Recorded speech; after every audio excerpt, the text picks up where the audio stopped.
So hello people, this is your channel CATV। अब हम जो है डायरेक्टर का फर्स्ट चैप्टर का फटाफट रिवीजन करते हैं। ज़्यादा हम फालतू बात नहीं करेंगे, बस ये है डायरेक्टर जो है कलेक्टिव बॉडी होती है। बस डायरेक्टर सिंगल होता है, बोर्ड एक कलेक्टिव बॉडी ऑफ डायरेक्टर होती है। डायरेक्टर तो इंडिविजुअल होते हैं, डायरेक्टर तो अपने इंडिविजुअल होता है। शिवा बताते असाइनमेंट की। असाइनमेंट में क्या है, डायरेक्टर अपना ऑफिस असाइन नहीं कर सकते, हिज ऑफिस असाइन नहीं कर सकते।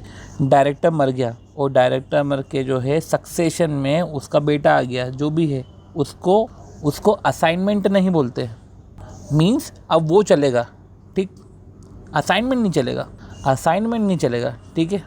आपके जीते जी आप अपना ऑफिस किसी को असाइन नहीं कर सकते। कर दिया तो 1 लाख से 5 लाख की पेनल्टी।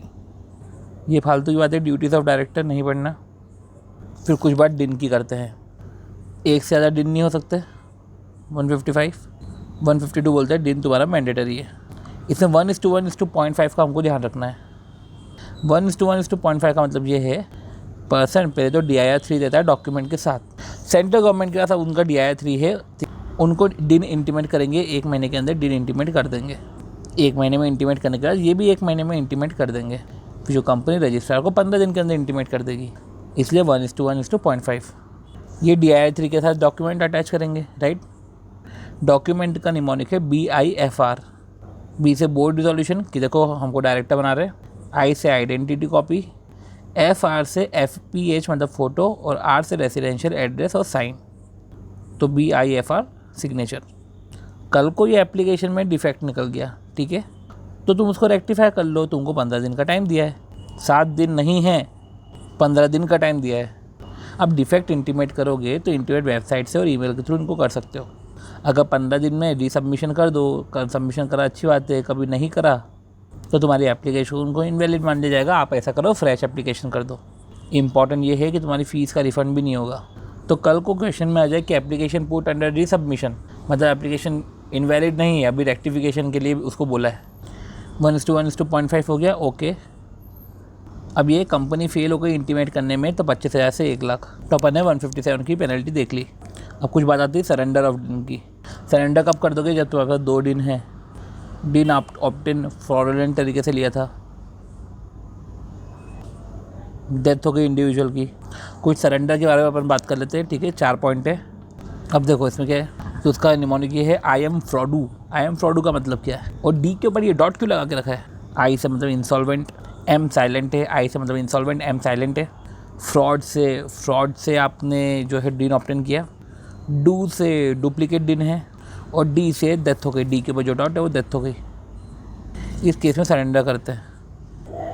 अब देखो इम्पोर्टेंट क्या है कि DIR 5 को डायरेक्टर के साथ डिक्लेरेशन के साथ सबमिट करते हैं।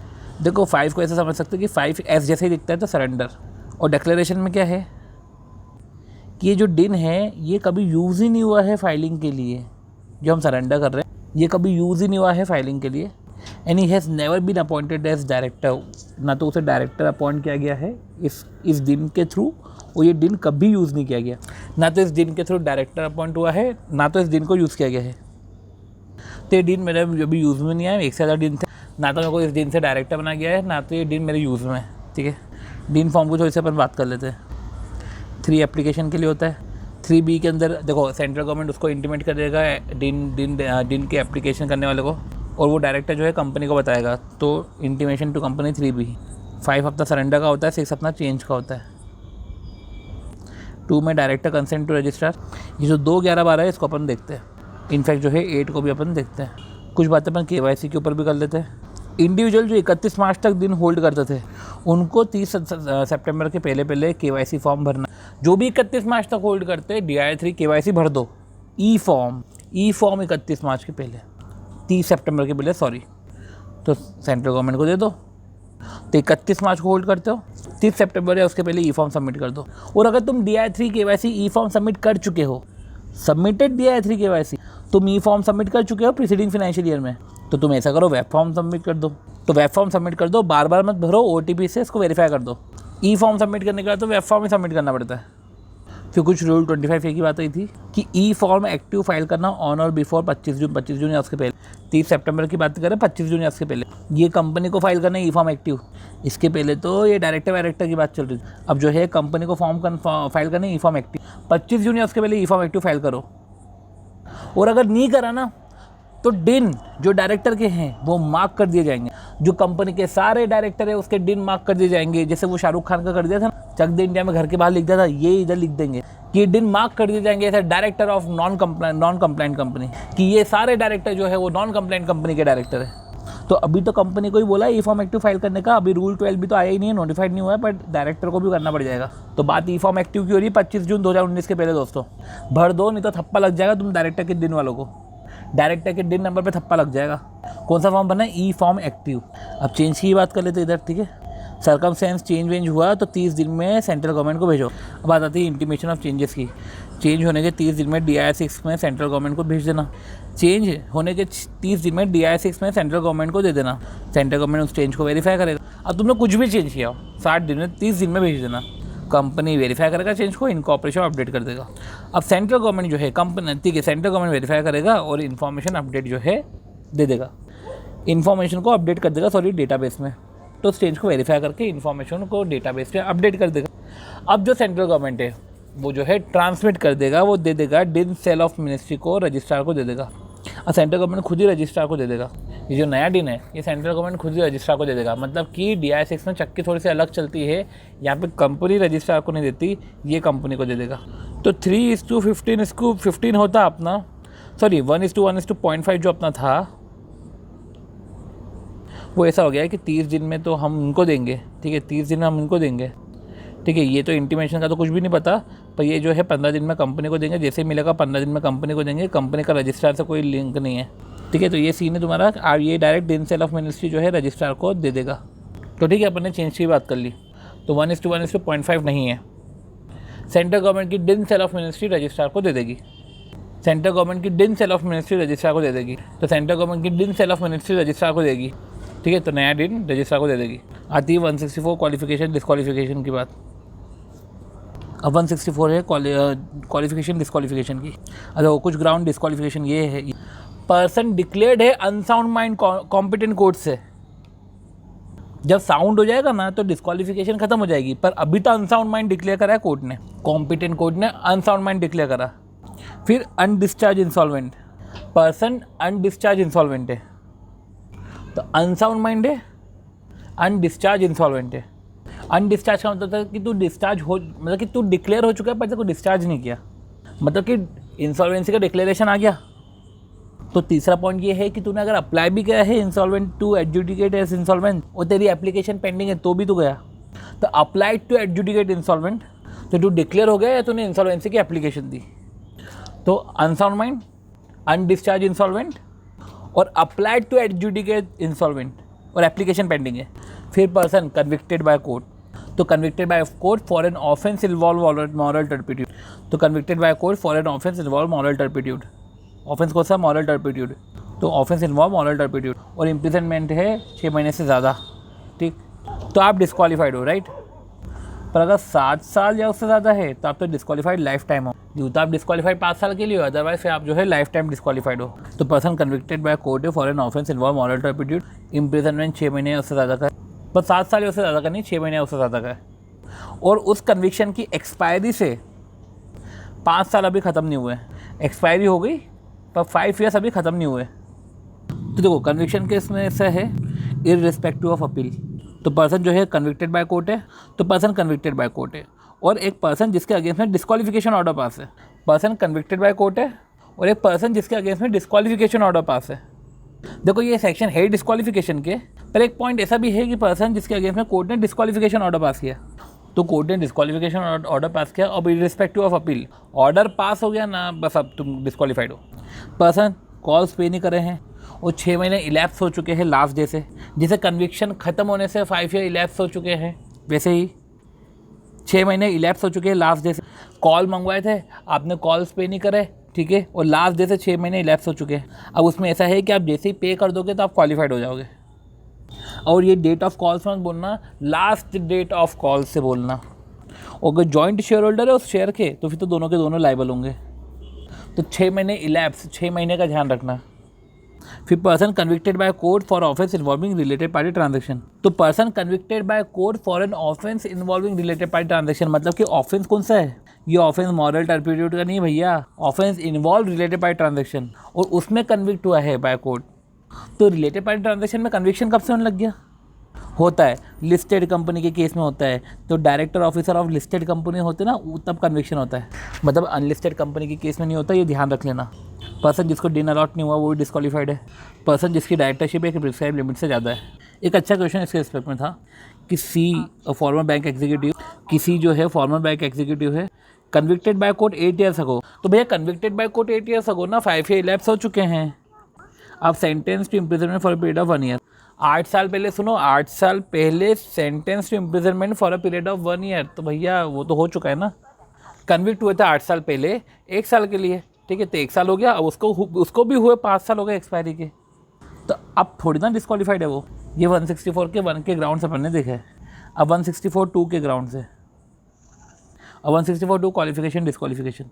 अब डिस्क्वालिफिकेशन समझो, 164 में 2 चीज़ें, disqualification by reason of default, company ने डिफ़ॉल्ट किया। ये 164 का 1 क्या था? ग्राउंड से इंडिविजुअल। अब ये डिफ़ॉल्ट कंपनी ने किया, तो डायरेक्टर गलती करे तो डायरेक्टर जाएगा, कंपनी गलती करे तो भी डायरेक्टर जाएगा।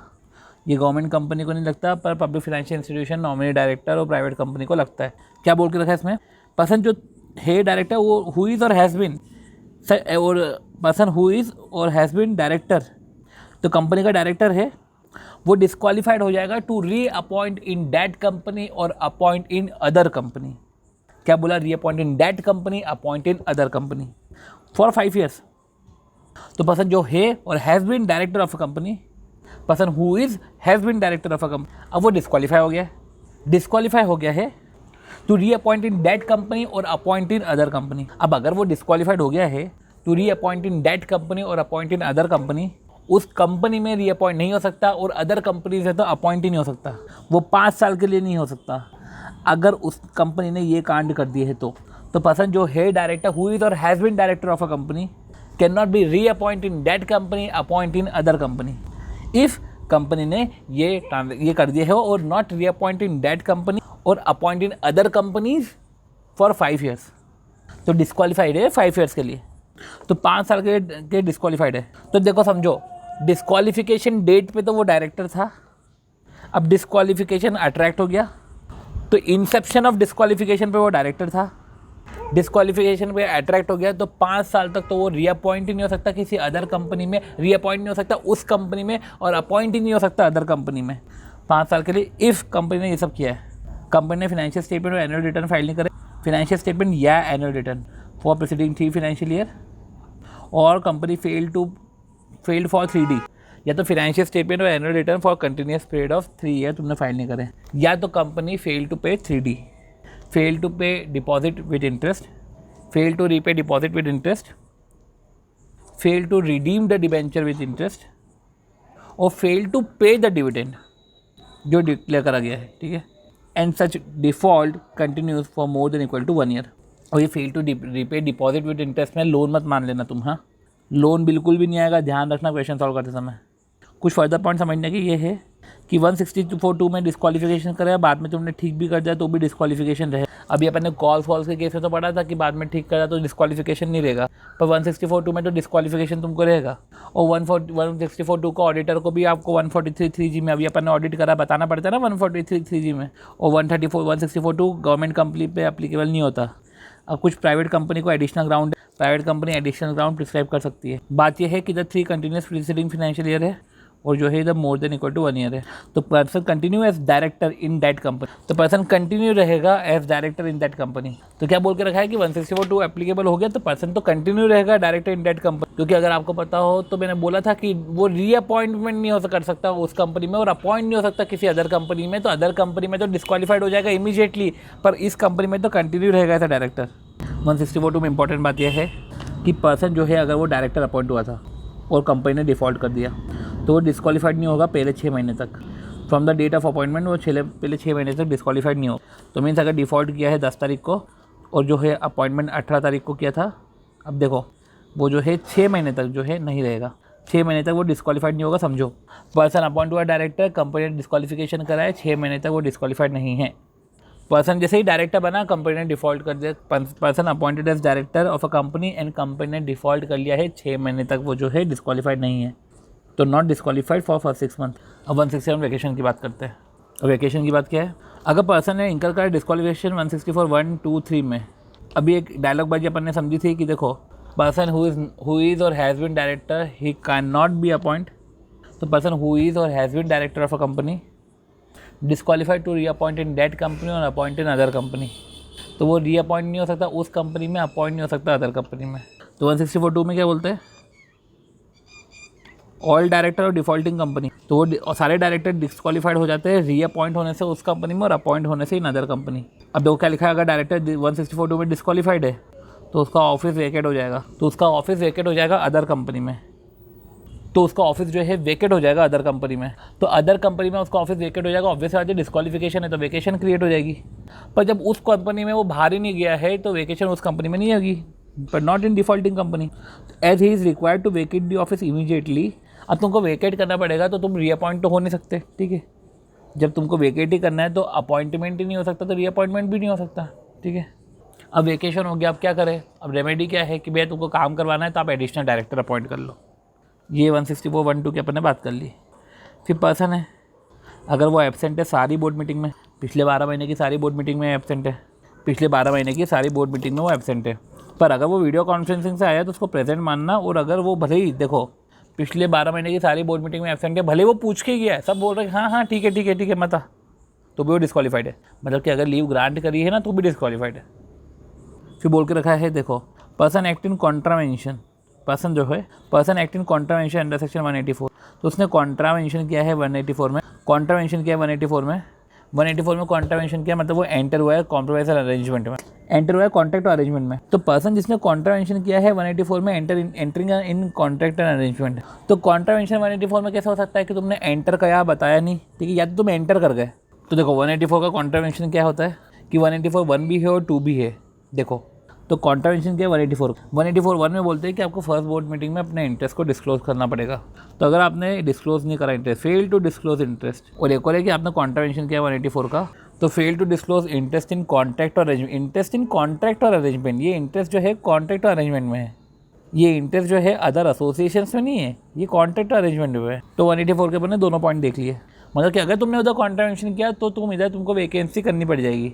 तो तुम जो है बाकायदा लिख के रखो ये तब 184 में भी कि वैकेंसी की ग्राउंड ऑफ वैकेशन है।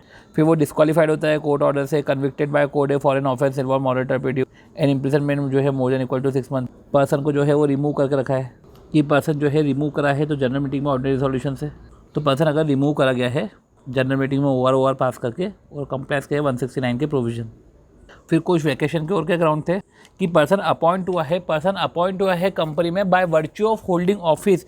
क्यों अपॉइंट हुआ है, क्योंकि बाय वर्च्यू ऑफ होल्डिंग वो कोई सा ऑफिस और एम्प्लॉयमेंट होल्ड करता था कैश में कंपनी नहीं आता, दूसरे में होल्ड करता था, ठीक है। पर वो सीज टू होल्ड ऑफिस, वहाँ पे वो सीज है, वहाँ पे ऑफिस ही होल्ड नहीं कर रहा है, तो वहाँ पे ऑफिस नहीं होल्ड कर रहा है तो यहाँ से ही वैकेंसी करो। तुम्हारा रिमूवल है तो तुम्हारी वैकेंसी हो जाएगी। तो वो convicted by court for an offence moral turpitude, ये इधर 164 वाला आ गया, डिस्क्वालीफाइड बाय कोर्ट ऑर्डर हो। 184 के 2 पॉइंट आ गए, ये कन्विक्शन के 2 पॉइंट आ गए। तुम 12 महीने से बोर्ड मीटिंग में नहीं आ रहे हो तो डिस्क्वालीफाइड हो। बाकी 164 1 2 3 के तो सारी डिस्क्वालिफिकेशन से तुमको इधर एप्लीकेबल, उधर तुम डिस्क्वालीफाइड हुआ, इधर तो तुमको वैकेंसी करनी पड़ जाएगी, ठीक है। बाकी सब भी है वो ऑल बोर्ड मीटिंग 184 के 2 पॉइंट है, कन्विक्शन है, कोर्ट के ऑर्डर आ रहे हैं, रिमूव करके रखा है by virtue of holding office, तुम ऑफिस होल्ड करते थे। अब ऑफिस किधर होल्ड करते थे भैया, कैश में, वो सी भी नहीं आता, कैश मतलब कि देखो सी मतलब कंपनी, ऐसे एसोसिएट, ऐसे सब्सिडरी, ऐसे होल्डिंग, ठीक है, पर वहाँ पे सीज टू होल्ड ऑफिस है। अब क्या करोगे। फर्दर ये बोल के रखा है कि जो वैकेशन है वो इप्सो फैक्टो है, वैकेशन इमीडिएटली लग जाएगी, अपॉर्चुनिटी ऑफ बीइंग हर्ड नहीं है, जो है कोई भी ग्राउंड का वेवर नहीं है, अपॉर्चुनिटी ऑफ बीइंग हर्ड नहीं है, तुमसे कुछ आगे होकर पूछा नहीं जाएगा, अपॉर्चुनिटी ऑफ बीइंग हर्ड नहीं है। अब पोस्टपोनमेंट ऑफ वैकेंसी देखो क्या है कि देखो अभी अपन ने कोर्ट के ऑर्डर पढ़े, तो पोस्टपोनमेंट कब होगा, जब डिस्क्वालिफिकेशन होता है कोर्ट ऑर्डर से, जब कोर्ट ऑर्डर से डिस्क्वालिफिकेशन है, तो जब कोर्ट के ऑर्डर से डिस्क्वालिफिकेशन है या डिस्क्वालिफिकेशन ऑर्डर आया है, या person convicted by court involving moral turpitude, involving हाँ ठीक है, person convicted by court offence involving moral turpitude. अब तुमने उस पर अपील करी, ठीक है, अपील कर दो 30 दिन में, कोई दिक्कत नहीं, अपील कर दी 30 दिन में तो ठीक है, बच गए।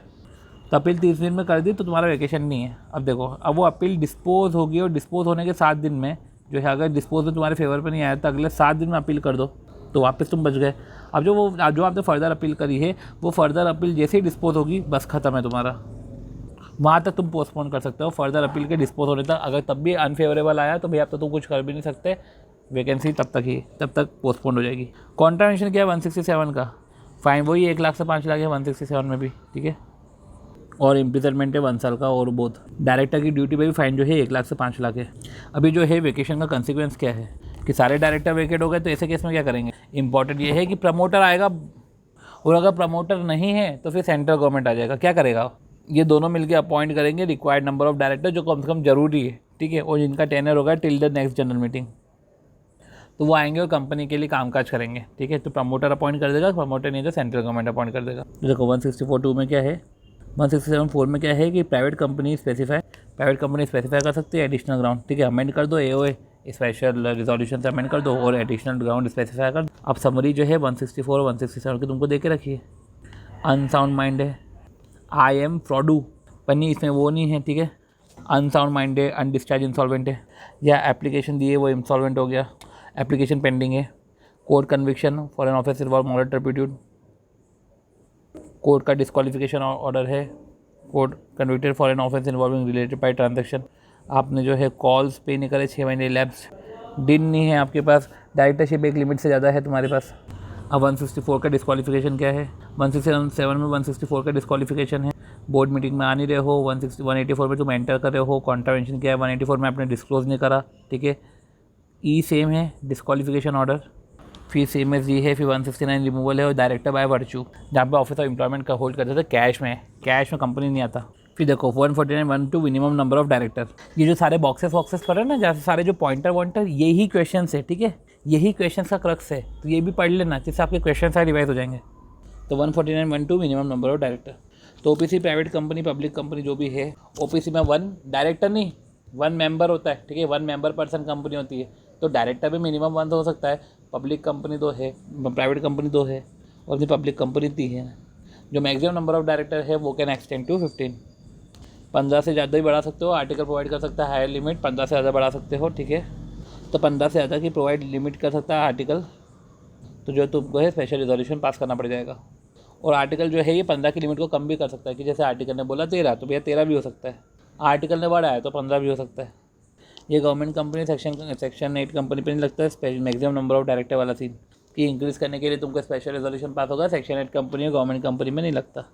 अब वही 137(92), ठीक है। अगर आपको लग रहा है कि आपको जो है 15 से ऊपर ले जाना है और आपको अपना आर्टिकल अमेंड करना पड़ेगा, तो आप अपना आर्टिकल तो अमेंड कर ही सकते हो, फिर आपको स्पेशल रिजोल्यूशन तो पास करना ही पड़ेगा 15 के ऊपर पे। तो 2 स्पेशल रिजोल्यूशन है, एक तो आर्टिकल अमेंड करने का और एक स्पेशल रिजोल्यूशन 15 से ऊपर पे जाने का। अब कुछ पॉइंट है, कुछ क्वेश्चन है, देखो क्या लिखा हुआ है कि बोर्ड ऑफ डायरेक्टर इंक्रीज कर सकता है number of director after altering article of association under section 14 and by passing special resolution. तो in case of government company जो लिमिट है ना मैक्सिमम डायरेक्टर की वो एप्लीकेबल नहीं है, तो board of director can increase the number without special resolution. अब प्रेजेंट केस में देखा जाए तो number of director propose to be increase to 16। अब company will be required to comply with the following, आपको article of association under section 14 में alter करना पड़ेगा और स्पेशल रिजोल्यूशन जनरल मीटिंग में पास करना पड़ेगा to increase the director to 16। तो क्या लिखा हुआ है, in case of government company maximum number of director applicable नहीं है, तो उसको 15 से ऊपर जाए, मत आना उनके पीछे स्पेशल रिजोल्यूशन का बोलना है। फिर डायरेक्टरशिप की बात कर लेते हैं। सबको पता है मैक्सिमम 20 डायरेक्टरशिप है, और 20 में डोरमेंट कंपनी नहीं आता, इधर 20 में डोरमेंट कंपनी सेक्शन 8 कंपनी नहीं आता, और 20 में से 10 पब्लिक कंपनी होती है तो उसमें डोरमेंट कंपनी नहीं आता, ठीक है। सॉरी, उसमें सेक्शन 8 कंपनी नहीं आता, वो फिर वो डोरमेंट कंपनी और सेक्शन 8 कंपनी इधर नहीं आते, तो ऐसा याद रखना, ठीक है। तो इधर सेक्शन 8 कंपनी नहीं आते, इधर डोरमेंट कंपनी सेक्शन 8 कंपनी दोनों नहीं आते 20 में। तो कम लिमिट में एक नहीं आता, ज़्यादा की लिमिट में दोनों नहीं आते, ऐसा याद रखना। कॉन्ट्रावेंशन क्या है, तो 5 या तो 25,000 की पेनल्टी है, ठीक है। ये डायरेक्टरशिप लिमिट जो है ऑल टाइम मेंटेन रहेगी, और डायरेक्टरशिप लिमिट को रिड्यूस भी कर सकते हैं स्पेशल रिजोल्यूशन से। तो स्पेशल रिजोल्यूशन से डायरेक्टरशिप की लिमिट को रिड्यूस भी कर सकते हैं कि चलो ठीक है, कंपनी चाह रही है कि उसके डायरेक्टर ऐसा नहीं करे, 20 कंपनी में नहीं बने, तो डायरेक्टरशिप की लिमिट रिड्यूस हो सकती है स्पेशल रिजोल्यूशन से। अब इसमें एक चीज़ ये है कि स्मॉल शेयर होल्डर डायरेक्टर तो मैक्सिमम 2 कंपनी में कर सकता है, उसमें भी दूसरी कंपनी कॉम्पिटिंग बिजनेस में नहीं होनी चाहिए, कॉम्पिटिंग बिजनेस में नहीं होनी चाहिए, और ना तो ऐसे बिजनेस में होनी चाहिए जिससे कन्फ्लिक्ट ऑफ इंटरेस्ट क्रिएट हो रहा हो, तो ऐसे नहीं कर सकते स्मॉल शेयर होल्डर डायरेक्टर में। तो मैक्सिमम तो 2 ही है, और दूसरे में भी कंडीशन है, ठीक है। अब पब्लिक कंपनी में डीम्ड पब्लिक कंपनी भी आ जाती है। देखो पब्लिक कंपनी में अभी अब तुम बोल रहे हो ना, वो 10 पब्लिक कंपनी तो डीम्ड पब्लिक कंपनी भी आ जाती है, ठीक है। तो मिनिमम 10 पब्लिक कंपनी, तो 20 की लिमिट में 10 भी मैक्सिमम है, ठीक है। तो ये जो है वो कंपनी में नहीं आते। कौन कौन कंपनी में नहीं आते? फॉरेन कंपनी नहीं है, ठीक है। तो इनको 20 और 10 की लिमिट में मत गिनना है, तो कंपनी में ही नहीं आते। क्या लिखा है? ये जो है कंपनी नहीं है। फॉरेन कंपनी PSU, ठीक है। कंपनी इंडिया में इनकॉर्पोरेटेड है, जैसे होल्डिंग कंपनी है फॉरेन में, या तो सब्सिडियरी कंपनी है फॉरेन में। तो इंडिया में इनकॉर्पोरेटेड होल्डिंग फॉरेन में तो भी फॉरेन कंपनी, सब्सिडियरी फॉरेन में तो भी फॉरेन कंपनी, बॉडी कॉर्पोरेट नहीं आते हैं। देखो क्वेश्चन ये था कि जैस्मिन जो है डायरेक्टरशिप होल्ड करती है 8 पब्लिक कंपनी में, including MD in 2 companies and directorship in 6 companies. और एडिशन में जो है अल्टरनेट डायरेक्टरशिप भी 3 कंपनी में होल्ड करती है, इंडिपेंडेंट डायरेक्टरशिप भी 3 पब्लिक कंपनी में होल्ड करती है। तो समझो क्या लिखा है? अल्टरनेट डायरेक्टरशिप भी होल्ड करती है और इंडिपेंडेंट डायरेक्टरशिप भी होल्ड करती है 3 पब्लिक कंपनी में। तो समझो ना, अब 8 पब्लिक कंपनी है जिसमें इंक्लूडिंग जो है MD 2 कंपनी में है, तो MD है और 6 कंपनी में डायरेक्टर है, और अल्टरनेट डायरेक्टरशिप भी होल्ड करती है और इंडिपेंडेंट डायरेक्टरशिप भी होल्ड करती है 3 पब्लिक कंपनी में। अब इसमें अल्टरनेट डायरेक्टरशिप में सिर्फ बोला है 3 कंपनी। अल्टरनेट डायरेक्टरशिप की लैंग्वेज पढ़ो तो लिखा अल्टरनेट डायरेक्टरशिप इन 3 कंपनी, तो आप मानो कि अल्टरनेट डायरेक्टरशिप प्राइवेट कंपनी में है और ऐसे केस में पब्लिक कंपनी में 11 है। बाकी आपकी चॉइस, आपको जो मानना है। क्वेश्चन में तो इस तरीके से मांगना था। तो उसमें क्या है, अब तुम्हारी लिमिट ज़्यादा हो रही है, तो ऐसे केस में जो है आप रिज़ाइन करो बचे हुए ऑफिस से, ठीक है। तो आपको जो है पब्लिक कंपनी से तो रिज़ाइन करना पड़ेगा। आप 11 पब्लिक कंपनी में हो, टोटल देखा जाए तो 8 3 11 3 14 में ही हो, पर आप 11 पब्लिक कंपनी में हो तो एक में से हटो आप। कुछ रेजिग्नेशन ऑफ डायरेक्टर के ऊपर अपन बात करते हैं। रेजिग्नेशन एक स्टैट्यूटरी राइट है। नोटिस दिया जाता है, ये नोटिस फिजिकल नोटिस होता है। कंपनी के बोर्ड ऑफ डायरेक्टर को नोटिस दिया, अब उसको शैल डायरेक्टर को तो मैं है कि वो मैं इंटीमेट करे रजिस्ट्रार को उसका रेजिग्नेशन, पर कंपनी को तो शैल है कि उसको रिसिप्ट ऑफ रेजिग्नेशन के 12 दिन के अंदर 30 दिन के अंदर बताना पड़ेगा। यहाँ पे मैं है, यहाँ पे है शैल। देखो डायरेक्टर का स्टैट राइट है, डायरेक्टर का स्टैट्यूटरी राइट है। कंपनी तो जो है अपना जो रेजिग्नेशन का आया है तो कंपनी रेजिग्नेशन जो है वेबसाइट और बोर्ड रिपोर्ट में बता देगी कि ये डायरेक्टर है, ये हमको छोड़ के चले गए, ठीक है, ये डायरेक्टर छोड़ के चले गए। अब देखो ये जो है मे इंटीमेट इन 30 डेज है, और वो जो इंटीमेट करेंगे कॉपी विथ रीज़न DR11 में। अब देखो समझे DR11 क्या है? DR11 में डायरेक्टर रजिस्ट्रार को बताएगा, उधर कंपनी जो है रजिस्ट्रार को बताएगा, और DR11 मैंडेटरी नहीं है। वो सबमिशन टू DIR, सबमिशन आप DIR कर रहे हो जो रजिस्ट्रार को, ये तो वैसे भी कंसिक्वेंशियल एक्ट है। अब तुमने कंसिक्वेंशियल एक्ट नहीं करे, इसका मतलब ये थोड़ी ना कि उसका रेजिग्नेशन तुम इनवैलिड कर दोगे। रेजिग्नेशन कराया भाई बंदे ने, अब DIR तुमने सबमिट कराया, दैट डजंट मीन कि वो कंसिक्वेंशियल एक्ट हो गया। तो दैट डजंट मीन कि आपने ये बोल दिया कि नहीं यार ये डिस्क्वालीफाइड है। डिस्क्वालीफाइड इन द सेंस का रेजिग्नेशन हम एक्सेप्ट नहीं कर रहे हैं, इसका रेजिग्नेशन तो माना जाएगा, ठीक है। अब इसका इफेक्टिव डेट क्या है? रेजिग्नेशन की नोटिस में तुमको जो देखो, जब तुमको रेजिग्नेशन रिसीव हुआ 2 तारीख को, नोटिस में देकर रखा 4 तारीख, तो फिर ये 4 तारीख मानो, डेट गिवन इन नोटिस मानो, ठीक है। और रेजिग्नेशन का कोई एक्सेप्टेंस से लेना देना नहीं है, कंपनी को कोई ज़रूरी नहीं है कि एक्सेप्ट करना, मतलब कि कंपनी एक्सेप्ट करे नहीं करे, रेजिग्नेशन तो रेजिग्नेशन है, क्योंकि वो स्टैट्यूटरी राइट है।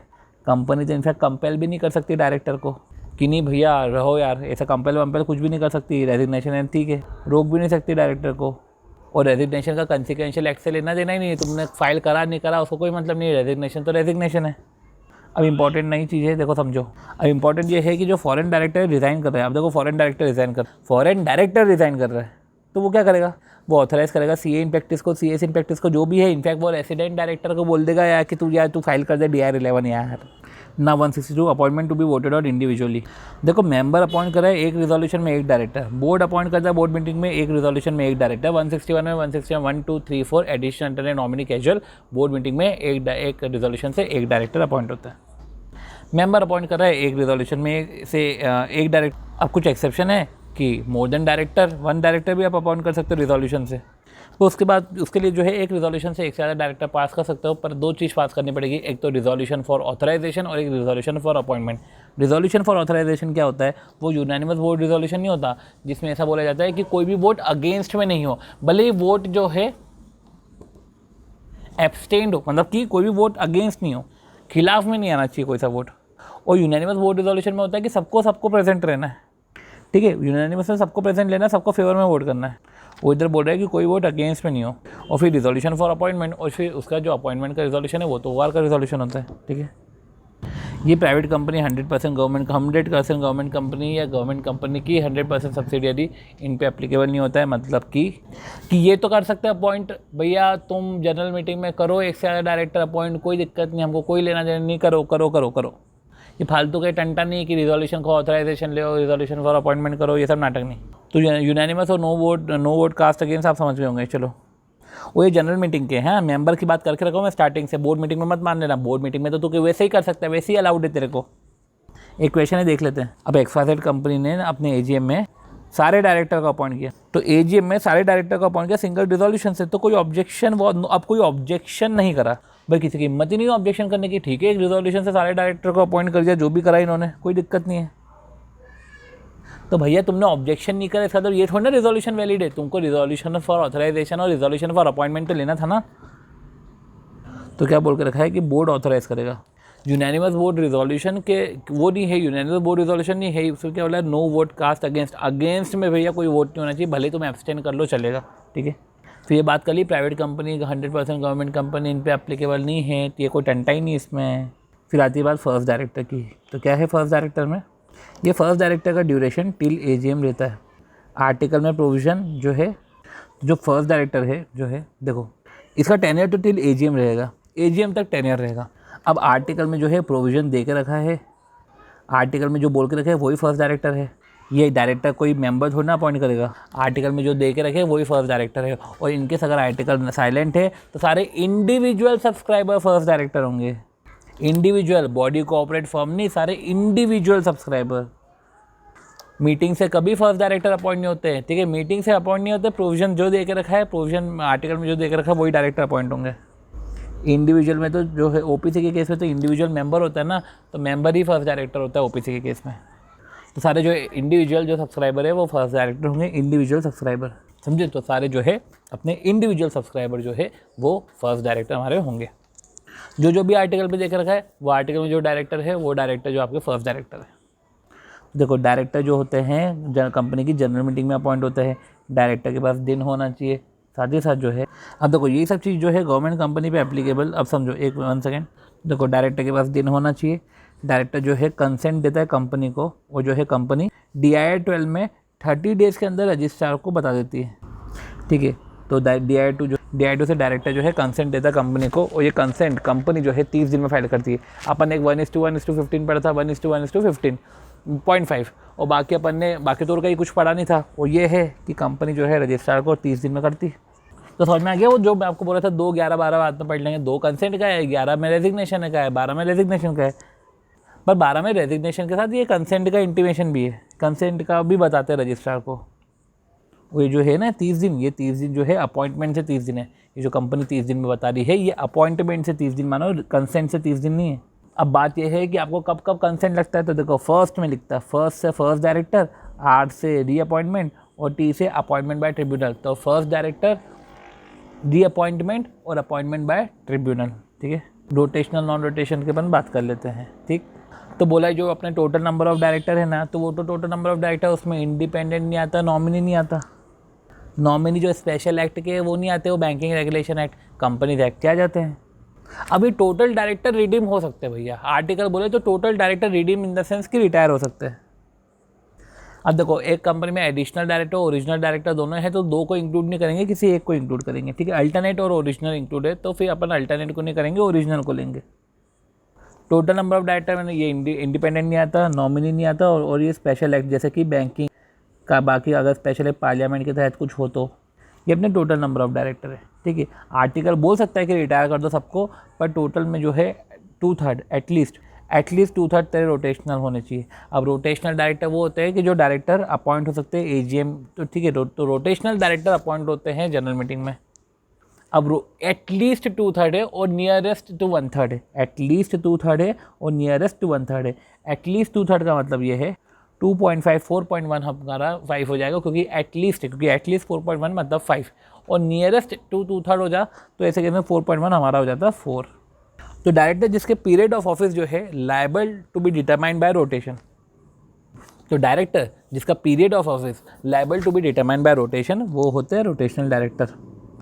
और director who is liable to retire by rotation, तो रिटायरिंग डायरेक्टर का लिखा है liable to retire by rotation, ठीक है। और उसका period of office determined by rotation, वो rotational director. And liable to retire by rotation, वो रिटायरिंग डायरेक्टर। क्या बोला है, retire by rotation, retire word use करा इधर, ठीक है। और जिसका period of office determined by rotation, तो वो रोटेशनल डायरेक्टर हो गए। जब हम रिटायर करते हैं तो LML तरीके से करते हैं, लॉन्गेस्ट इन ऑफिस।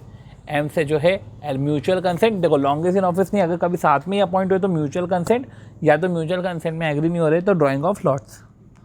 जो स्मॉल शेयर होल्डर डायरेक्टर है वो भी नॉन रोटेशनल डायरेक्टर होंगे, ठीक है। MD और होल टाइम डायरेक्टर जो है, ओके सबसे पहले नॉन रोटेशन। देखो अभी अपन ने क्या पढ़ा कि टोटल नंबर ऑफ डायरेक्टर में रोटेशनल होंगे और नॉन रोटेशनल होंगे। तो नॉन रोटेशनल कौन हुए? नॉन रोटेशनल तो वो हुए ना जो डायरेक्टर जनरल मीटिंग में, सॉरी बोर्ड मीटिंग में अपॉइंट होते हैं, क्योंकि रोटेशनल डायरेक्टर वो डायरेक्टर होते हैं जो जनरल मीटिंग में अपॉइंट होते हैं। तो डायरेक्टर जो जनरल मीटिंग में अपॉइंट नहीं होते वो अपने नॉन रोटेशन है, जैसे बोर्ड के डायरेक्टर सारे के सारे। फिर बोला है क्या, proposal for retirement bye rotation and reappointment of A and B only were sufficient. क्या प्रपोजल जो है कि जो रिटायरमेंट बाय रोटेशन एंड जो रीअपॉइंट कर रहे हैं A और B, क्या वो सफिशिएंट है? एक एग्जांपल क्या था कि तुम्हारे टोटल नंबर ऑफ डायरेक्टर से 8, रोटेशनल तुम्हारे 6 हो गए, किससे? एटलीस्ट 2/3 तो रोटेशनल तो 6 ही होंगे, ठीक है। अब नियरेस्ट 1/3 तुम्हारे रिटायरिंग है तो तुमने 1/3 किया तो 2 है। अब रिटायर जो है वो लॉन्गेस्ट इन ऑफिस से कर सकते हो, म्यूचुअल कंसेंट से कर सकते हो, ड्राइंग ऑफ लॉट से कर सकते हो। तो A और B लॉन्गेस्ट इन ऑफिस है तो प्रपोजल सफिशिएंट है। The proposal for retirement of rotation and reappointment of A and B only were sufficient, तो हाँ सफिशिएंट है। भाई ये जो टंटा है फालतू का, देखो ये टंटे किस पे नहीं लगेंगे, ये रोटेशनल करना, फिर रोटेशनल का 1/3 रिटायरिंग करना, ये है जो अपनी प्राइवेट कंपनी पे नहीं लगने वाले, गवर्नमेंट कंपनी पे नहीं लगने वाले अपने।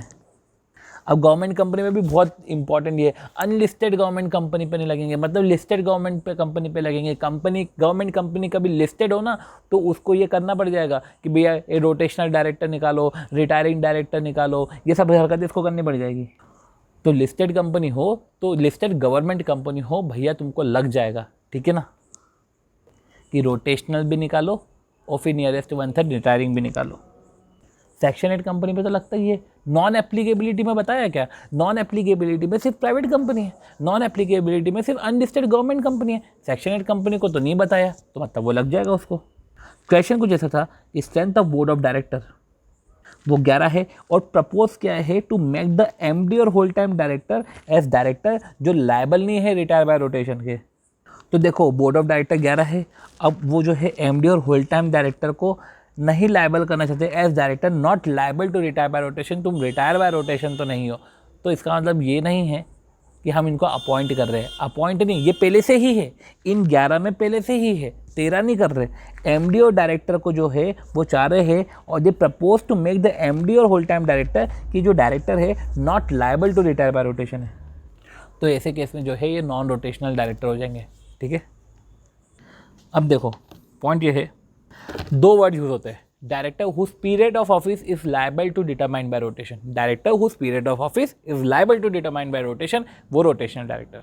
और director who is not liable to retire by rotation, वो होते हैं retiring, other than retiring director. तो नॉन रोटेशनल डायरेक्टर और नॉन रिटायरिंग डायरेक्टर में अंतर होता है, हाँ तुमको ये वर्ड से समझना पड़ेगा। Director whose period of office is liable to be determined by rotation, वो होते रोटेशनल डायरेक्टर। और director who is liable to retire by rotation, वो होते रिटायरिंग डायरेक्टर। अब देखो तुम्हारे पास ऑप्शन है कि जो रिटायरिंग डायरेक्टर है या तो उनको ही अपॉइंट कर लो या तो उनको अपॉइंट मत करो। जब उनको अपॉइंट नहीं करोगे तो सेक्शन 160 के तहत आप फ्रेश अपॉइंटमेंट कर लेना। अब कुछ रिटायरिंग डायरेक्टर की पोजीशन की बात करते हैं। देखो क्या बोलना चाह रही हैं कि देखो रिटायरिंग डायरेक्टर की पोजीशन क्या होगी, कभी AGM नहीं हुआ ना तो last day on which AGM ought to have been held, तब वो रिटायर हो जाएगा। ऑडिटर के केस में ऐसा नहीं होता था, वो तो कंटिन्यू रहता था, पर last date on which AGM ought to have been held वो रिटायर हो जाएगा।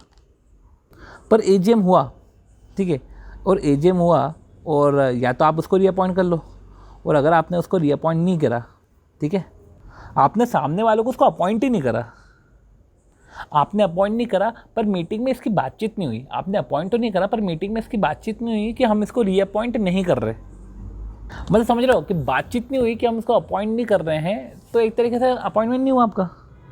तो मतलब ऐसे केस में होप तो एग्जिस्ट है ना, क्योंकि भाई मीटिंग में बातचीत नहीं हुई तो आपको लग रहा है कि यार हो सकता है। तो ऐसे केस में इस मैटर के रिस्पेक्ट में जब बाद में पता चलता है तो ऐसे केस में इस मैटर के रिस्पेक्ट में एडजेंट मीटिंग हो जाती है। अब एडजेंट मीटिंग में आपको रीअपॉइंट कर सकते हैं, और कभी एडजेंट मीटिंग में भी ये बातचीत नहीं हुई, मतलब कि बातचीत नहीं हुई आपकी, तो ऐसे केस में तो मान लेंगे कि आपका डीम्ड अपॉइंटमेंट हो गया, डीम्ड रीअपॉइंटमेंट हो गया।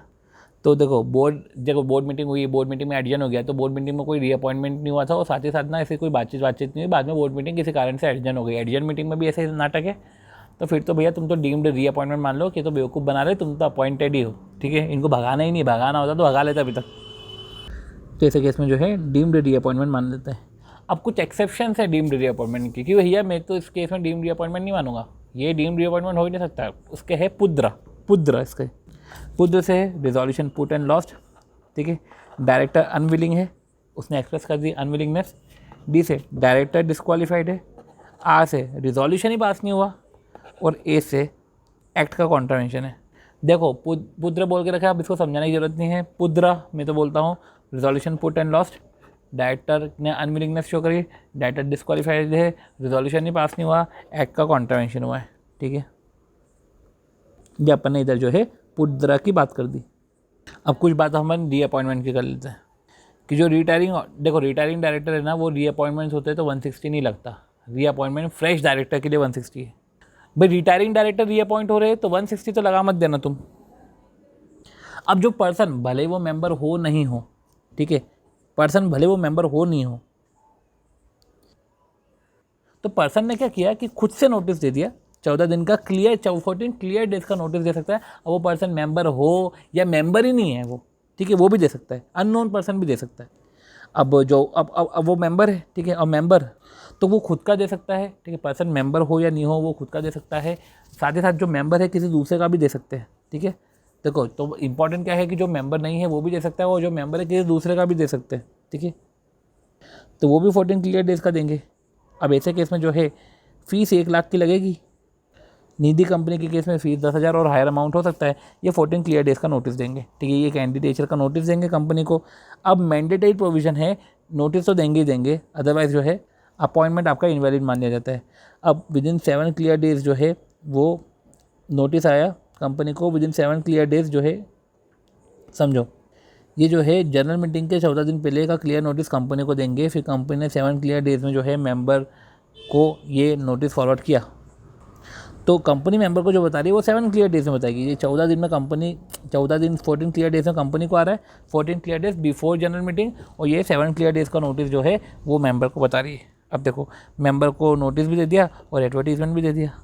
14 क्लियर डेज की मैं इसलिए बात कर रहा हूँ क्योंकि इसमें कैलकुलेशन में अगर देखो कि अगर लास्ट डेट है 2 मार्च को, तो जो नोटिस है, अब देखो अगर ऐसा बोल के रखा है कि आपको नोटिस 2 मार्च तक आ जाना चाहिए, तो ऐसे केस में जो नोटिस है वो वर्किंग आवर्स के बाद नहीं होना चाहिए, ठीक है। तो अगर बोल के रखा है कि भैया नोटिस आ जाना चाहिए, तो ऐसे केस में जो नोटिस है वो वर्किंग आवर्स के बाद नहीं आना चाहिए भाई, ठीक है। ये लास्ट डेट अगर नोटिस का, तो एक पॉइंट ये भी है समझने का कि अगर जनरल मीटिंग 18/12 को हो रही ना, तो ऐसे केस में जो नोटिस है वो 14 क्लियर डेज का होना चाहिए। मतलब कि नोटिस ऑन और बिफोर 3/12 होना चाहिए, 3/12 तक आए, ठीक है। ये नोटिस है, ये नोटिस है, ठीक है। अब जो जनरल मीटिंग का नोटिस है वो 7 दिन का है, तो जनरल मीटिंग का नोटिस जो है वो 7 दिन का है, और वो 7 दिन का क्लियर डेज होता है। तो जनरल मीटिंग का नोटिस 10 या उसके पहले हो जाना चाहिए। अब देखो रिटायरिंग डायरेक्टर पे पोजीशन क्या है कि देखो एजीएम नहीं है, तो चलो अपन ये सारी बातचीत कर चुके थे, ठीक है, ये सारी बातचीत हो गई थी, पुद्रा की बातचीत हो गई थी।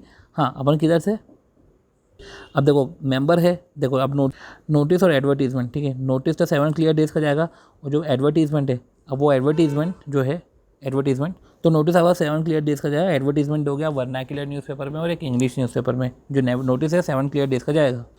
और अगर ईमेल एड्रेस दिया हुआ नहीं, और नोटिस कैसे जाएगा, पोस्टल हैंड इलेक्ट्रॉनिक मोड से आएगा। ईमेल एड्रेस नहीं है तो आप क्या करेंगे, इसको वेबसाइट पे डिस्क्लोज कर देंगे, ठीक है। ईमेल एड्रेस नॉट गिवन, तो वेबसाइट पे तो डिस्क्लोज करेंगे ही करेंगे, ठीक है। और जो इस पर से फीस 1 लाख रुपए तक की लग जाती है। अब तुम 160 में फीस कैंडिडेट का नोटिस दे रहे हो, 1 लाख की तुमको लग जाएगी फीस, ठीक। और जो डिपॉजिट अमाउंट है वो रिफंड कर सकते हैं या नहीं, देखो रिफंड करना पड़ेगा या आपकी इच्छा पे रिफंड करो। रिफंड कब करना पड़ेगा, जब डायरेक्टर इलेक्ट हो गया है, तुमने नोटिस दिया, तुम इलेक्ट हो गए, रिफंड कर लो। जैसे वही रिवैल्यूएशन करा और तुम्हारे रिवैल्यूएशन में मार्क्स बढ़ गए, रिफंड हो जाएगा, ठीक है। और अगर 25% से ज़्यादा वोट मिले हैं तो फिर रिफंड हो जाएगा। पर सेक्शन एंड कंपनी में ऑप्शन है कि सेक्शन एंड कंपनी तो वैसे भी गरीब है, तो तुमने एप्लीकेशन दे दी है, रिफंड पैसे दे दिए, तो वो रिफंड नहीं करेगी इसकी इच्छा पे। ये प्राइवेट कंपनी कोई टंटा नहीं है कि यार कैंडिडेट का नोटिस बुलाएंगे ना, जो है मेंबर भी जो है किसी दूसरे का कर सकती है 1 लाख रुपए। प्राइवेट कंपनी में नहीं लगता, 100% गवर्नमेंट कंपनी की होली ऑन सब्सिडियरी सेक्शन 8 जो बैलेट इलेक्शन करता है, वो जो डिपॉजिट अमाउंट है, वो जो डिपॉजिट करना टंटा, ये इंडिपेंडेंट डायरेक्टर पर नहीं लगता। इंडिपेंडेंट डायरेक्टर को अपॉइंट कर रहा है ना, तो इसको इस तरीके से मत कर लेना कि उससे पैसे मंगवा रहे, तो ये पैसे वैसे का इसमें नाटक नहीं है। और डायरेक्टर रिकमेंड बाय एनआरसी, जब इंडिपेंडेंट डायरेक्टर जो एनआरसी ने रिकमेंड किया, दोनों केस में नहीं आएगा इधर। तो क्या इंडिपेंडेंट डायरेक्टर से पैसे मत बुलवा लेना, वो वैसे भी इंडिपेंडेंट है, ठीक है। और डायरेक्टर रिकमेंड बाय एनआरसी, जो डायरेक्टर एनआरसी ने रिकमेंड किया है उससे मत पैसे बुलवा लेना, क्योंकि वो तो खुद ही रिकमेंड कर रहा है। तू फिर उसमें क्या तुम बुलवा रहे हो किससे, कैंडिडेचर से क्या बुलवा रहे हो तुम पैसे। फिर प्रोपोर्शनल रिप्रेजेंटेशन क्या है कि टोटल नंबर ऑफ डायरेक्टर में से जो है 2/3 अपॉइंट हो सकते हैं प्रोपोर्शनल रिप्रेजेंटेशन मेथड से, ठीक है। 1 in 3 है, 3 साल में एक बार। 1 in 3 है, टोटल नंबर ऑफ डायरेक्टर है 2/3, एटलीस्ट 2/3 प्रोपोर्शनल रिप्रेजेंटेशन से अपॉइंट हो सकते हैं। पर इसके लिए स्पेसिफिक प्रोविजन चाहिए आर्टिकल में कि टोटल नंबर ऑफ डायरेक्टर्स है ना, उसमें 2/3 प्रोपोर्शनल रिप्रेजेंटेशन से चाहिए। देखो प्रोपोर्शनल रिप्रेजेंटेशन में और बात में कर लेता हूँ, जो अपॉइंटमेंट होता है ना वो मेजोरिटी से होता है। मेजोरिटी से अगर अपॉइंटमेंट होता है तो माइनॉरिटी को जगह नहीं मिलती, ठीक है। प्रोपोर्शनल रिप्रेजेंटेशन से उन सब चीज़ों को ओवरकम करते हैं। तो जिसकी रिस्पेक्टेबल स्ट्रेंथ है, एक औकात जितनी रिस्पेक्टेबल स्ट्रेंथ है, वो इलेक्ट करता है अपने रिप्रेजेंटेटिव, और मेजोरिटी का राइट रहता है उसको अपॉइंट करने का, कि इसको अपॉइंट करने का तो करेगा, नहीं करना तो नहीं करेगा। तो उसकी रिस्पेक्टेबल स्ट्रेंथ होती है, वो इलेक्ट करते हैं रिप्रेजेंटेटिव। मेजोरिटी का राइट रहता है to appoint in proportion to voting strength. तो मेजोरिटी के पास राइट है to appoint in proportion to voting strength. देखो वोटिंग स्ट्रेंथ के प्रपोर्शन में तू भी डायरेक्टर है, ठीक है। तू माइनॉरिटी का डायरेक्टर तो है, पर तू वोटिंग स्ट्रेंथ के प्रपोर्शन में, ठीक है। ऐसा नहीं कि पूरी कंपनी पे डायरेक्टर है, वोटिंग स्ट्रेंथ के प्रपोर्शन में, ठीक है। तो जो डायरेक्टर्स हैं ऐसे 2/3 डायरेक्टर वोटिंग स्ट्रेंथ के प्रपोर्शन में आप ऐसा कर सकते हो appoint. 2/3 number of director proportional representation method से अपॉइंट कर सकते हो। अदरवाइज जो है टोटल नंबर ऑफ डायरेक्टर से 2/3 डायरेक्टर प्रोपोर्शनल रिप्रेजेंटेशन मेथड से आप अपॉइंट कर सकते हो। अब देखो इसमें अगर कैजुअल वैकेंसी हो गई तो जो आर्टिकल में देख रखा है इस अकॉर्डिंग उसके अकॉर्डिंग होगा। अदरवाइज जो है बोर्ड मीटिंग में बोर्ड रिजोल्यूशन पास हो जाएगा। अब बोर्ड रिजोल्यूशन पास करने का जनरल मीटिंग में अप्रूवल कर देना। ये 100% गवर्नमेंट कंपनी, 100% गवर्नमेंट कंपनी की होली ऑन सब्सिडियरी इन सब पे नहीं लगता है, ठीक है। 149 की बात करें, 149 का सेकंड प्रोविजन सेक्शन 8 कंपनी पे नहीं लगता। क्या बोलते हैं कि एटलीस्ट 1 वुमेन डायरेक्टर होना चाहिए। लिस्टेड कंपनी में, अनलिस्टेड कंपनी में, unlisted company paid up capital, ठीक है, 100 करोड़ और मोर, और टर्नओवर 300 करोड़ और मोर, ठीक है। तो अनलिस्टेड कंपनी में एक वुमेन डायरेक्टर है, और लिस्टेड कंपनी में, अनलिस्टेड कंपनी में पेड अप कैपिटल 100 करोड़ और मोर, और जो है टर्नओवर 100 करोड़ 300 करोड़ और मोर। तो 100-300 का क्राइटेरिया प्रीवियस फाइनेंशियल ईयर का देखेंगे, करंट ईयर का नहीं देखेंगे। शांति, हाँ, प्रीवियस फाइनेंशियल ईयर का देखेंगे, करंट ईयर का नहीं देखेंगे। देखो अभी अपन सारी लिमिट जो पढ़ते हैं ना वो उसमें अपन previous last auditor financial statement का देखते हैं। कभी जब करंट ईयर की बात होगी ना तो अपन करंट ईयर पे जोड़ देंगे, ठीक है। अदरवाइज जो है लास्ट ऑडिटर फाइनेंशियल स्टेटमेंट की बात हो रही है। और यही चीज़ अगर आपको समझ में आई होगी कि अपन ने जो क्वेश्चन करा था आउट सिलेबस का क्वेश्चन था कि वो कॉस्ट ऑडिट में, कॉस्ट ऑडिट का तो आपको नहीं पता है कि आप 35 करोड़ का क्या है, वो प्रीसीडिंग फाइनेंशियल ईयर है कि करंट फाइनेंशियल ईयर है। अब वुमेन डायरेक्टर की वैकेंसी होगी। अब वैकेंसी क्या होगी, वैकेंसी को कैसे फिल करेंगे, जैसे इंडिपेंडेंट डायरेक्टर है। अभी इंडिपेंडेंट डायरेक्टर अभी अपन पढ़ने वाले हैं, ठीक है। तो वैकेंसी क्रिएट हो गई तो नेक्स्ट बोर्ड मीटिंग और 3 month whichever is earlier, ठीक है, विच एवर इज लेटर, ठीक है। तो नेक्स्ट बोर्ड मीटिंग और 3 मंथ, ठीक है। तो नेक्स्ट बोर्ड मीटिंग और 3 month whichever is later. अगर बोर्ड मीटिंग 3 महीने की बात हो रही है तो तब अपॉइंट होगा। तो क्या बोला है, इमीडिएटली नेक्स्ट बोर्ड मीटिंग है ना, इमीडिएटली अगली नेक्स्ट बोर्ड मीटिंग जो है 3 महीने की अगर बात हो रही है तो भैया फिर वो later whichever is later, okay. Women director appoint कर सकते हैं। देखो देखो तुमने क्राइटेरिया पूरा करा तब तो अपॉइंट करना ही पड़ेगा। कभी नहीं करा हो अगर तुमको फिर भी अपॉइंट करना तो तुम करो, कोई दिक्कत नहीं है। वुमेन डायरेक्टर की वैकेंसी को वुमेन डायरेक्टर रिप्लेस करेगा अगर एक ही वुमेन डायरेक्टर है तो। पर अगर एक से ज़्यादा वुमेन डायरेक्टर है तो दूसरी वुमेन डायरेक्टर गई है तो उसकी वैकेंसी में मैन डायरेक्टर आ सकता है ना, क्योंकि भैया तुम्हारा क्राइटेरिया तो वैसे ही पूरा होता है। At least 1 independent women director, independent नहीं, एटलीस्ट 1 वुमेन डायरेक्टर का तुम्हारा क्राइटेरिया तो पूरा हो गया ना। अब देखो पहले तुमको अप्लीकेबल नहीं था, फिर तुमको अप्लीकेबल होगा, तो ऐसे केस में जो है कंप्लाई करो 6 मंथ में, देन कंप्लाई 6 मंथ। पहले वुमेन डायरेक्टर तुमको अप्लीकेबल नहीं था, अब तुमको अप्लीकेबल हो गया, तो जैसे ही अप्लीकेबल हुआ 6 महीने में उसको कंप्लाइंस करो भैया। वुमेन डायरेक्टर तुमको अप्लीकेबल नहीं था, अब अप्लीकेबल है ना, तो 6 महीने में कंप्लाई करो। और 6 महीने कैसे, from the date of incorporation, ठीक है। अब देखो इसमें तगड़ा काम है रेसिडेंट डायरेक्टर का। रेसिडेंट डायरेक्टर का तगड़ा काम है क्या है कि देखो इंडियन रेसिडेंट डायरेक्टर है सारी कंपनी में अपॉइंट है। सारी कंपनी में एक इंडियन रेसिडेंट डायरेक्टर होना चाहिए। अब देखो मोर देन, देखो अब रेसिडेंट डायरेक्टर की रिक्वायरमेंट क्या, रिक्वायरमेंट ये है कि जो डायरेक्टर है जो डिसाइड करता है 182 दिन करंट फाइनेंशियल ईयर में, करंट बोला है, करंट फाइनेंशियल ईयर में अपॉइंट हो रहा है तो 182 दिन या उससे ज़्यादा करंट फाइनेंशियल ईयर में, ठीक है। और 182 दिन को प्रपोर्शनेटली हो जाएगा। अगर कंपनी को जो है इन न्यूली इनकॉर्पोरेटेड कंपनी है 6 महीने ही हुए हैं तो 182 दिन का 91 डेज कर लो तुम। अब देखो इसमें है अमेंडमेंट क्या है, देखो ये जो 182 डेज़ का है ना वो कंप्लायंस जरूरी नहीं है 1920 में। अब 1920 तो निकल चुका अपना। फर्स्ट डायरेक्टर की बात हो रही थी कि अभी प्रोविजन में जो देखे रखा है वही फर्स्ट डायरेक्टर होंगे, अदरवाइज जो है वो इंडिविजुअल सब्सक्राइबर होंगे सारे फर्स्ट डायरेक्टर। अब आती बात इंडिपेंडेंट डायरेक्टर की, अच्छा खासा बड़ा प्रोविजन है, इसको फटाफट हम खत्म करते हैं। आप जिस कंपनी के नॉमिनी डायरेक्टर हो तो सबसे पहले तो उस कंपनी के इंडिपेंडेंट डायरेक्टर नहीं बन सकते, याद रख लो। तुम नॉमिनी हो, तुम इंडिपेंडेंट डायरेक्टर कैसे बनोगे। फिर बात आती है इंडिपेंडेंट डायरेक्टर की। तो इंडिपेंडेंट डायरेक्टर किस पे एप्लीकेबल नहीं होता है? MD whole time independent director बोला है सबसे पहले तो, not MD whole time director और nominee of the company. MD whole time director nominee ये सब इंडिपेंडेंट डायरेक्टर तो होते ही नहीं है। तो MD whole time director nominee ये इंडिपेंडेंट डायरेक्टर नहीं हो सकते। तो कंपनी के एमडी होल टाइम डायरेक्टर, देखो पहले तो डायरेक्टर की बात करें कि MD whole time director nominee director ये तो इंडिपेंडेंट डायरेक्टर होंगे ही नहीं। और कुछ कंपनी पे क्लासिफिकेशन है कि देजावू पे तो इंडिपेंडेंट डायरेक्टर होंगे ही नहीं। देजावू मतलब क्या कि डोरमेंट कंपनी, दे जॉइंट वेंचर और होली ऑन सब्सिडियरी, इन पे भी इंडिपेंडेंट डायरेक्टर नहीं है। और सेक्शन 8 कंपनी में भी इंडिपेंडेंट डायरेक्टर नहीं है। प्राइवेट कंपनी में भी इंडिपेंडेंट डायरेक्टर का क्राइटेरिया नहीं है। पर जो गवर्नमेंट कंपनी है उस पर है, तो गवर्नमेंट कंपनी पे तो है। ठीक है, पहले एप्लीकेबिलिटी पढ़ लेते हैं कि लिस्टेड है अनलिस्टेड है। लिस्टेड है तो एटलीस्ट 1/3 तो तुमको इंडिपेंडेंट रखने पड़ेंगे। पर अनलिस्टेड है तो देखो पहले तो लिस्टेड पे लगता है, अनलिस्टेड में 10-50 पेड ऑफ कैपिटल 10। ठीक है, अब पीबीटी है, वुमेन डायरेक्टर में पीटी था, इधर पीबीटी है 10 करोड़ और मोर। बोरिंग जो है, बोरिंग में क्या है? Outstanding debenture deposit loan exceeding 50 crore, 50 crore और मोर नहीं है। ठीक है, एक्सीडिंग 50 करोड़ और टर्नओवर 100 करोड़ और मोर। अब लास्ट ऑडिट फाइनेंशियल स्टेटमेंट का देखेंगे तो उधर एटलीस्ट 2 डायरेक्टर होने चाहिए। वैकेंसी का वही है कि 3 मंथ। ठीक है, और immediate next board meeting which is letter.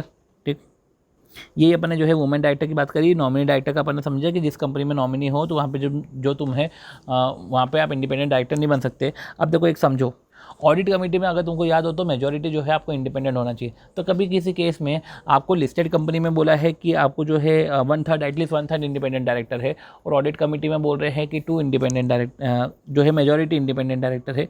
तो देखो आपको दोनों चीज़ों का कंप्लायंस करना है।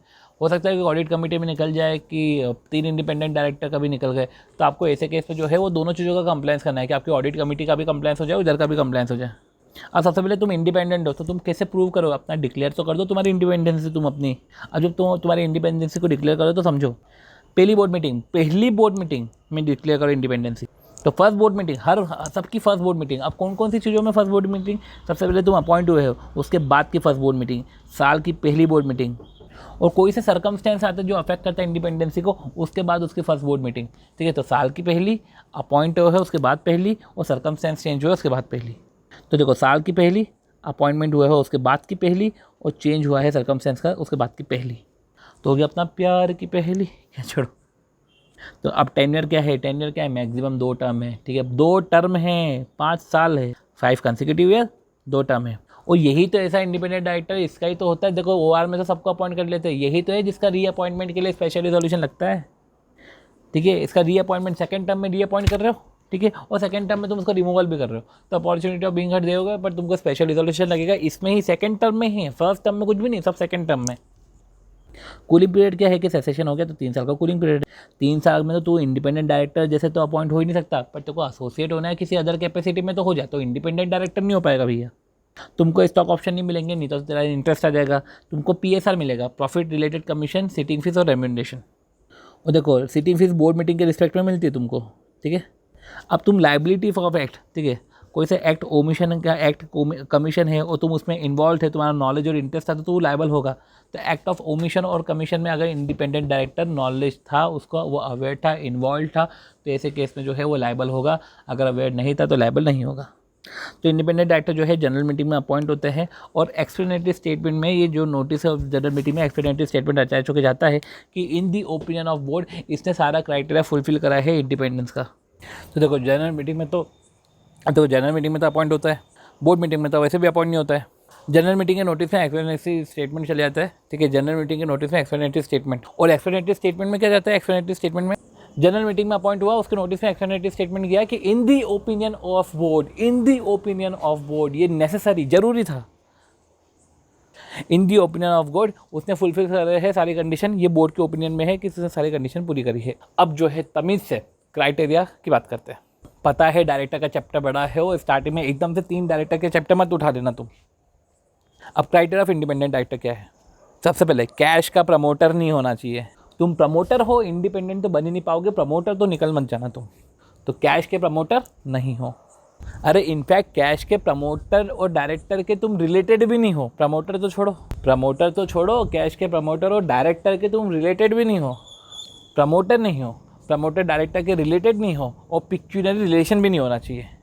तो प्रमोटर नहीं हो, प्रमोटर डायरेक्टर के रिलेटेड नहीं हो, साथ ही साथ पिक्यूनरी रिलेशन नहीं होना चाहिए, ना तो कैश के साथ, ना तो कैश के प्रमोटर डायरेक्टर के साथ। तो प्रमोटर नहीं हो, प्रमोटर डायरेक्टर के रिलेटेड नहीं हो, और ऊपर के जो 2% थे प्रमोटर डायरेक्ट, ठीक है, कैश के साथ तुम्हारा पिक्यूनियर रिलेशन नहीं होना चाहिए और कैश के प्रमोटर डायरेक्टर के साथ तुम्हारा रिलेशन भी नहीं होना चाहिए। अब पिक्यूनियर रिलेशन का मतलब क्या होता है, तुमने पिक्यूनियर रिलेशन जो है हम 2 प्रीसीडिंग फाइनेंशियल ईयर का देखते हैं, करंट ईयर और 2 प्रीसीडिंग फाइनेंशियल ईयर। पिक्यूनियर रिलेशन तो बिल्कुल भी नहीं होना चाहिए।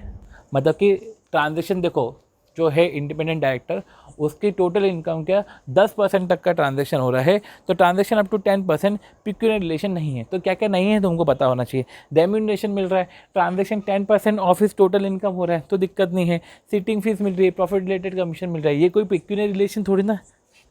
Transaction up to 10% of his total income, ये याद रखना, ठीक है। तो ठीक है, तो रेम्यूनरेशन है, transaction up to 10% of total income, 10% of इस टोटल इनकम, 10% तक के ट्रांजैक्शन हो रहे हैं। सिटिंग फीस नहीं है, प्रॉफिट रिलेटेड कमीशन नहीं है, रीइंबर्समेंट ऑफ एक्सपेंडिचर नहीं है। Transaction ordinary course of business में कर रहे हो, transaction ordinary course of business में पार पे कर रहे हो, तो वो भी नहीं है पिक्यूनियर रिलेशन। अब यही चीज़ समझो, यही चीज़ गवर्नमेंट कंपनी पे एप्लीकेबल नहीं होती। मतलब इसका मतलब क्या है, मतलब कि गवर्नमेंट कंपनी का डायरेक्टर का पिक्यूनियर रिलेशनशिप भी हो तो वो भी इंडिपेंडेंट बन सकता है। तभी तो सरकारी में ऐसे नखरे हैं। तुम्हारा पिक्यूनियर रिलेशन है फिर भी तुम इंडिपेंडेंट डायरेक्टर हो, समझ रहे हो। इंडिपेंडेंट डायरेक्टर क्योंकि तुम्हारे व्यवहार है, फिर भी तुम इंडिपेंडेंट डायरेक्टर बन रहे हो। कुछ सिटिंग फीस की बात कर लेता हूँ इधर, जो है इंडिपेंडेंट डायरेक्टर की, कि बोर्ड मीटिंग और कमेटी की मीटिंग के लिए तुमको मिल जाती है सिटिंग फीस 1 लाख तक की मिलती है। और इंडिपेंडेंट वुमेन डायरेक्टर को जो है कम नहीं मिलनी चाहिए नॉर्मल डायरेक्टर से। एक दूसरे से कम चल सकता है पर नॉर्मल से कम नहीं होगी। तो प्रमोटर नहीं हो, प्रमोटर डायरेक्टर के रिलेटेड नहीं हो, इनफैक्ट कैश के साथ और कैश के प्रमोटर डायरेक्टर के साथ पिक्यूनियर रिलेशन तक नहीं होना चाहिए तुम्हारा। ये 3 पॉइंट करने के बाद जो है रिलेटिव के रिस्पेक्ट में चौथा पॉइंट आता है, और चौथे पॉइंट में 4 सब पॉइंट है। अब पहले बोला है कि रिलेटिव सिक्योरिटी और इंटरेस्ट होल्ड नहीं कर सकता कैश में। तुमने अभी सब प्रमोटर की बात करी, अब बोला है कि जो है क्या बोल के रखा है, अब रिलेटिव सिक्योरिटी और इंटरेस्ट होल्ड नहीं कर सकता कैश में। और ये सब current year +2 preceding financial year का देखेंगे। तो जो रिलेटिव है वो सिक्योरिटी इंटरेस्ट होल्ड नहीं कर सकता, तो है फेस वैल्यू 50 लाख और 2% of paid up capital which ever is lower, उतना होल्ड कर सकते हो। फिर जो है इनडेप्टनेस में 50 लाख, देखो पहले बोला है सिक्योरिटी इंटरेस्ट नहीं होना चाहिए, सिड सिक्योरिटी इंटरेस्ट नहीं होना चाहिए, इनडेप्टनेस भी नहीं होना चाहिए कैश के साथ, और पीडी, इसमें पीडी भी आ जाता है। पर इनडेप्टनेस जो है 50 लाख तक हो सकता है। फिर बोला है कि गारंटी सिक्योरिटी, तो गारंटी सिक्योरिटी भी नहीं देना कैश को और कैश के पीडी को। अब देखो क्या लिखा है, कैश को, कैश के प्रमोटर को, डायरेक्टर होल्डिंग कंपनी के। पर इंडेप्टनेस जो है 50 लाख का हो सकता है, गारंटी सिक्योरिटी 50 लाख तक की दे सकते हो। और रिलेटिव का भी जो है पिक्यूनियर रिलेशन नहीं होना चाहिए, एनी अदर पिक्यूनियर रिलेशन, और उसका जो है पिक्यूनियर ट्रांजेक्शन नहीं होना चाहिए, और पिक्यूनियर ट्रांजेक्शन नहीं होना चाहिए, ठीक है ना। तो इसे दूसरा, और जो ट्रांजेक्शन है, ठीक है, ये जो तुम्हारे ट्रांजेक्शन है सारे के सारे, वो less than 2% of total income होने चाहिए। तो जो सारे ट्रांजेक्शन है, ठीक है, वो less than 2% of total income होने चाहिए, तब जाके तुम क्वालिफाइड हो। लेस देन 2% ऑफ टर्नओवर और टोटल इनकम, ठीक है। तो रिलेटिव ना तो सिक्योरिटी होल्ड करा है, ना तो इंटरेस्ट होल्ड करा है, ठीक है, कैश में, ना तो इंडेप्टनेस है कैश पीडी में, ठीक है, और ना तो गारंटी सिक्योरिटी है। तो सिक्योरिटी बोल सकते हैं अपन, सिक्योरिटी इंटरेस्ट, इंडेप्टनेस, गारंटी, और जो है सिक्योरिटी, और पिक्यूनियर रिलेशन भी नहीं होना चाहिए, पिक्यूनियर ट्रांजेक्शन भी नहीं होना चाहिए। ये अपने सारी रिलेटिव की बात करी। अब देखो, अब इसमें बोल के रखा है कि अगर जो है कंपनी सीज टू फुलफिल, अगर जो कंपनी फुलफिल नहीं कर पाती, वो एनी ऑफ द 3 कंडीशन में से कोई सी भी एक कंडीशन जो है 3 साल तक पूरा नहीं कर पाती, तो उसको जो है इज़ नॉट रिक्वायर्ड, तो उसको भी जो है इस प्रोविजन को कंप्लाई करने की ज़रूरत नहीं है। तो अगर तुम जो है अगर इंडिपेंडेंट डायरेक्टर की, जो आप इंडिपेंडेंट डायरेक्टर नहीं अपॉइंट कर रहे हो, मतलब कि अब इंडिपेंडेंट डायरेक्टर की कंडीशन नहीं लगती है और आप 3 कंसेक्यूटिव ईयर्स तक नहीं अप्लाई कर पा रहे हो, तो फिर आप जो है कंप्लाई मत करो प्रोविजन को। मीन्स आप कोई सी भी कंडीशन पूरी नहीं कर पा रहे हो, आप 3 साल तक अपॉइंट मत करो। तो इंडिपेंडेंट डायरेक्टर आपने अप्लाई नहीं हो रहा आपसे, ठीक है, तो 3 साल तक अगर अप्लाई नहीं कर पा रहे हो तो उसके बाद आप अपॉइंट नहीं करोगे। Exercise cease to fulfil any of the required condition, जो इंडिपेंडेंट डायरेक्टर की कंडीशन होती है ना, वो 3 साल से तुम नहीं कंप्लाई कर पा रहे हो तो फिर तुम अप्लाई मत करना। मतलब कि 2 साल तक कंप्लायंस नहीं कर रहे हो तो फिर तुम तो तब भी तुम्हारा इंडिपेंडेंट डायरेक्टर तो रहेगा। तो ये प्रोविजन का कंप्लायंस तो तब भी करना पड़ेगा जब तुम cease to fulfil any of the condition, तब तुम कंडीशन पूरी नहीं कर पा रहे हो। कंडीशन पूरी नहीं कर पा रहे हो, 2 साल ही हुए हैं, देखो 3 साल हुए हैं तो फिर बात अलग है। 3 साल हो गए हैं, टाइम हो गया है, तो तुम कंप्लाई नहीं कर पा रहे हो, ठीक है। 3 साल हो गए कंप्लाई नहीं करे हुए तो फिर तुम कंप्लाई मत करो। अदरवाइज तुमको अभी तक, इसके पहले तक तो भले ही वो 2-3 साल से तुम्हारा इंडिपेंडेंट डायरेक्टर की कंडीशन पूरी नहीं कर रहे थे, पर तुमको कंप्लाई तो करने पड़ेंगे। मीन्स आपको प्रोविजन कंप्लाई करने पड़ेंगे। क्राइटेरिया फुलफिल नहीं हो रहा है, फिर भी 2 साल तक आपको करना पड़ेगा, 3 साल तक आपको करना पड़ेगा। क्राइटेरिया पूरा नहीं होने पे भी 3 साल तक आपको प्रोविजन को कंप्लाई करना पड़ेगा। पहले लग रहा था, अब क्राइटेरिया पूरा नहीं हो रहा है, 3 साल तक आपको करना पड़ेगा। अब उधर अपन ने सारी रिलेटिव की बात करी थी, अब अपन पर्सनल रिलेटिव की बात करते। तो वो कैश में KMP और एम्प्लॉय नहीं बन सकता करंट ईयर और प्रेसिडिंग फाइनेंशियल ईयर में। तो ये जो क्राइटेरिया है ना, ये डिस्क्वालिफिकेशन का क्राइटेरिया है, ठीक है। Criteria for independency, sorry, promoter नहीं हो सकता। क्या क्या चीज़ें हैं, आप जो है कैश के KMP या एम्प्लॉय हो, current year preceding financial year. Relative employ हो तो चलेगा, पर जो है कैश के KMP और एम्प्लॉय नहीं बन सकते, करंट ईयर और 3 प्रेसिडिंग फाइनेंशियल ईयर। और पिक्यूलियर रिलेशन में क्या है, कैश और कैश के PD। तो इधर अपन बात होगी KMP और एम्प्लॉय, ठीक। फिर पर्सन रिलेटिव, ठीक है।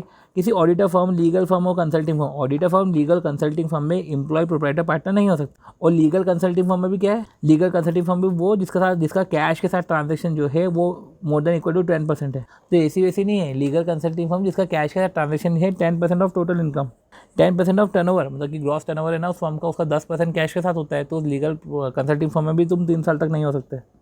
और जब पर्सन और रिलेटिव दोनों कवर है, और जो पर्सन और रिलेटिव जो है वोटिंग पावर भी होल्ड नहीं कर सकते उस कंपनी में। अगर तुम्हारी कंपनी में 2% से ज़्यादा का वोटिंग पावर है नहीं, ठीक है, तो पर्सन रिलेटिव में वोटिंग पावर आ गया।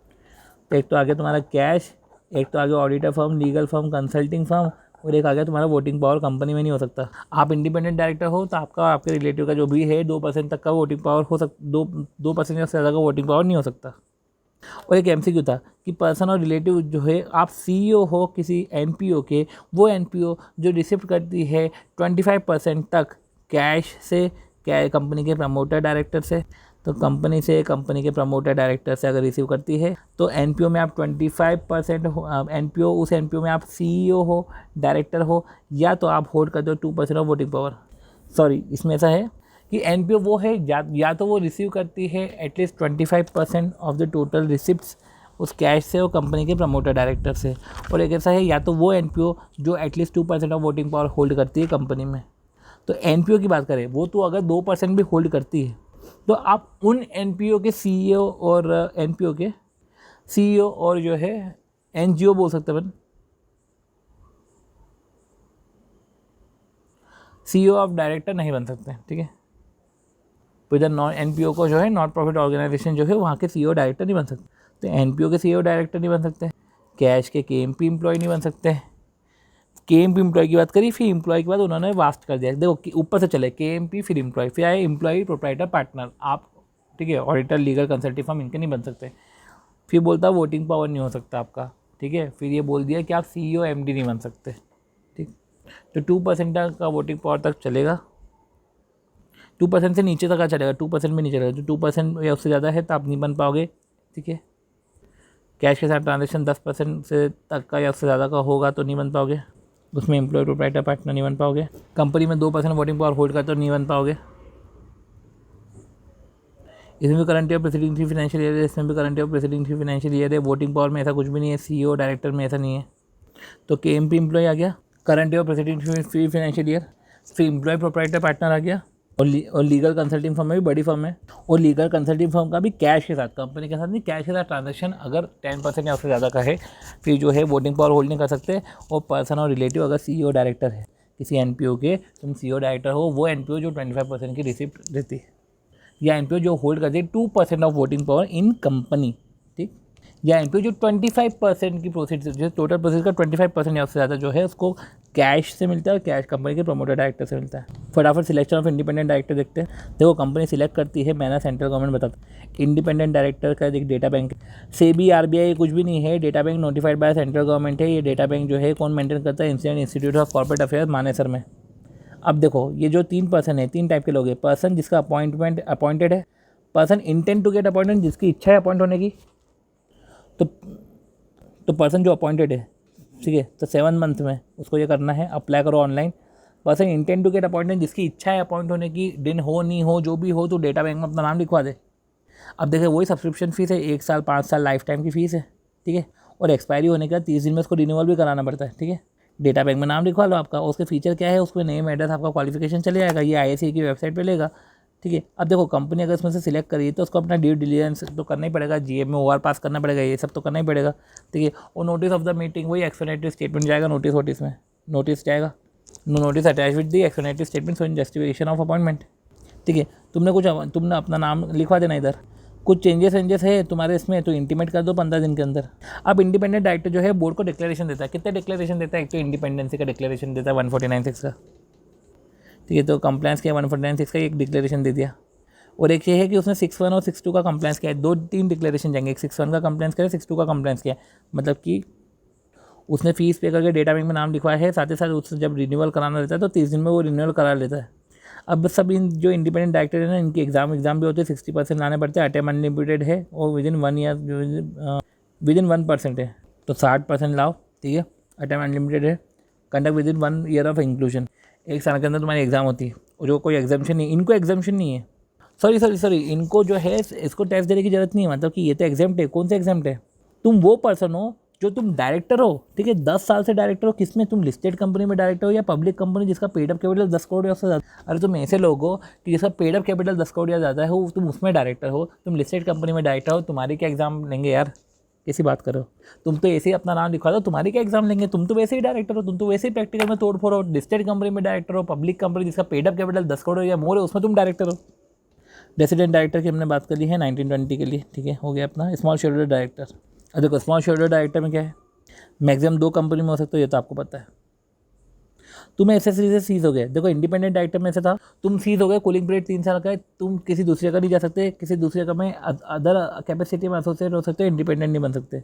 इधर ऐसा है कि तुम एसएसडी से सीज हो गए, एसएसडी तो तुम बने नहीं पाओगे, लाइफ टाइम नहीं बन पाओगे, और किसी एसोसिएट से भी सीज नहीं हो सकते 3 साल तक। 3 साल तक तो नहीं हो सकते, तुम तो एसोसिएट भी नहीं हो सकते। इंडिपेंडेंट डायरेक्टर में तो कम से कम एसोसिएट हो सकते थे, तो एसएसडी से सीज हो गए तो आप वापस लाइफ टाइम नहीं बन पाओगे। दूसरी कंपनी जो होती है कंपीटिंग बिजनेस है, ऐसे बिजनेस में नहीं हो जिसमें कॉन्फ्लिक्ट ऑफ इंटरेस्ट हो, ठीक है। उधर भी 14 दिन का नोटिस था, इधर भी 14 दिन का नोटिस है। जनरली मीटिंग का नोटिस जो होता है, जो नोटिस होता है वो 14 दिन के होते हैं, पर मीटिंग का नोटिस अपना 7 दिन का होता है। तुमको खुद से apply small share holder director बनना है, खुद से अप्लाई कर लो, या तो तुम्हारे बिहाफ पे जो है small share holder director 1000 small share holder director, sorry 1000 small share holder जो है, और 1/10 of total number of small share holder, तो 1000 या 1/10 जो भी हो। अबे एटलीस्ट 10%, 1000 या एटलीस्ट 10% भी आ गए ना, विच इज़ लोअर। और स्मॉल शेयर होल्डर वो रहते हैं जिनका नॉमिनल वैल्यू 20,000 या उससे कम रहता है, तो स्मॉल शेयर होल्डर होते हैं, ठीक है। वो कोई भले वो मेंबर नहीं हो, फिर भी उसको डायरेक्टर बना सकते हैं, और नॉमिनल वैल्यू इनकी जो है 20,000 या उससे कम की रहती है। अब देखो क्या है कि ये नोटिस देते हैं, एक तरीके से कैंडिडेचर का नोटिस हो गया। मीटिंग के 14 दिन पहले नोटिस देंगे, ये नोटिस सबके द्वारा साइन होना चाहिए, साथ ही साथ जो है जो भी एप्लीकेशन को प्रपोज कर रहे हैं। अब देखो 1000 शेयर होल्डर है, स्मॉल शेयर होल्डर है, और 1/10 of total number of share holder, जो भी कंडीशन पूरी हो रही हो, देखो अब तुम समझो, ठीक है। ये कैंडिडेट का नोटिस जैसे साइन करके देंगे, 14 दिन का क्लियर नोटिस, सबका साइन रहेगा, साइन बाय ऑल, सबकी साइन लग जाएगी। और कंटेंट में क्या रहेगा कि उसका नाम क्या है, एड्रेस क्या है, क्वालिफिकेशन क्या है, वो स्मॉल शेयर होल्डर के और स्मॉल शेयर होल्डर डायरेक्टर के जिसको अपॉइंट करे उसका भी, ठीक है। और साथ ही साथ ये तो स्पेशल नोटिस गया, ठीक है, विद स्टेटमेंट वो propose director, sign by propose director कि उसका कंसेंट है, वो डिस्क्वालीफाइड नहीं है, ठीक है। डिक्लेरेशन दे दिया कि हाँ मैं अपॉइंटमेंट होने के लिए तैयार हूँ, तो स्पेशल नोटिस जाएगा। ये तो अपन ने स्पेशल नोटिस पढ़ा, साथ ही साथ स्टेटमेंट के साथ जाएगा कि देखो वो भी डिक्लेयर कर रहा है, वो भी डिस्क्वालीफाइड नहीं है, वो भी कंसेंट दे रहा है अपना। और बात क्या है, लिस्टेड कंपनी में, लिस्टेड कंपनी की बात हो रही है, तो अब क्या है, नोटिस वोटिस आ गया। अब लिस्टेड कंपनी की फिर भी इच्छा पे तुमको अपॉइंट करना करो, नहीं करना मत करो। अपॉइंटमेंट कर दिया तो कंपनी DI-12 में तो बताती है, आपको पता है अपॉइंटमेंट होने के DI-12 के अंदर रजिस्ट्रार को बता देती है, ठीक है। अगर अपॉइंटमेंट किया तो 3 साल तक तू रहेगा, और क्या, डायरेक्टर ही अपना कंसेंट कंपनी को देगा DI-2 में। वैकेंसी, एसएसडी की वैकेंसी हो जाएगी, तो एसएसडी की भी वैकेंसी होगी भैया। 167 अट्रैक्ट हुआ तो भी वैकेंसी हो जाएगी, 149(6) का भी वायलेशन किया तो भी वैकेंसी हो जाएगी। तो एसएसडी जो है इंडिपेंडेंट डायरेक्टर होगा अगर तूने 149(6) का कंप्लायंस कर लिया तो 149(6) का कंप्लायंस किया तो इंडिपेंडेंट डायरेक्टर हो गए, ठीक है। तो 164 का डिस्क्वालिफिकेशन अप्लीकेबल है। ये कोई रोटेशनल डायरेक्टर नहीं होते हैं, क्योंकि देखो ना इनका अपॉइंटमेंट जनरल मीटिंग में कहाँ हुआ, इनका अपॉइंटमेंट जनरल मीटिंग में कहाँ हुआ, तो ये not liable to retire by rotation होते हैं। देखो क्या बोल के रखा है कि एसएसडी इंडिपेंडेंट डायरेक्टर है अगर क्राइटेरिया पूरा करा, तो नहीं करा तो जो है इंडिपेंडेंट डायरेक्टर नहीं बन पाओगे। अब देखो जब वोटिंग कर रहे हैं, अपॉइंटमेंट कर रहे हैं, तो स्मॉल शेयर होल्डर की जरूरत पड़ती है। अगर इसको भगाने का है तो OR पास कर लो, तो उसमें तो सभी आएंगे, भगाने के लिए सब आ जाएंगे। वो लाइफ टाइम डिस्क्वालिफिकेशन है, 3 साल उस कंपनी के अंदर है।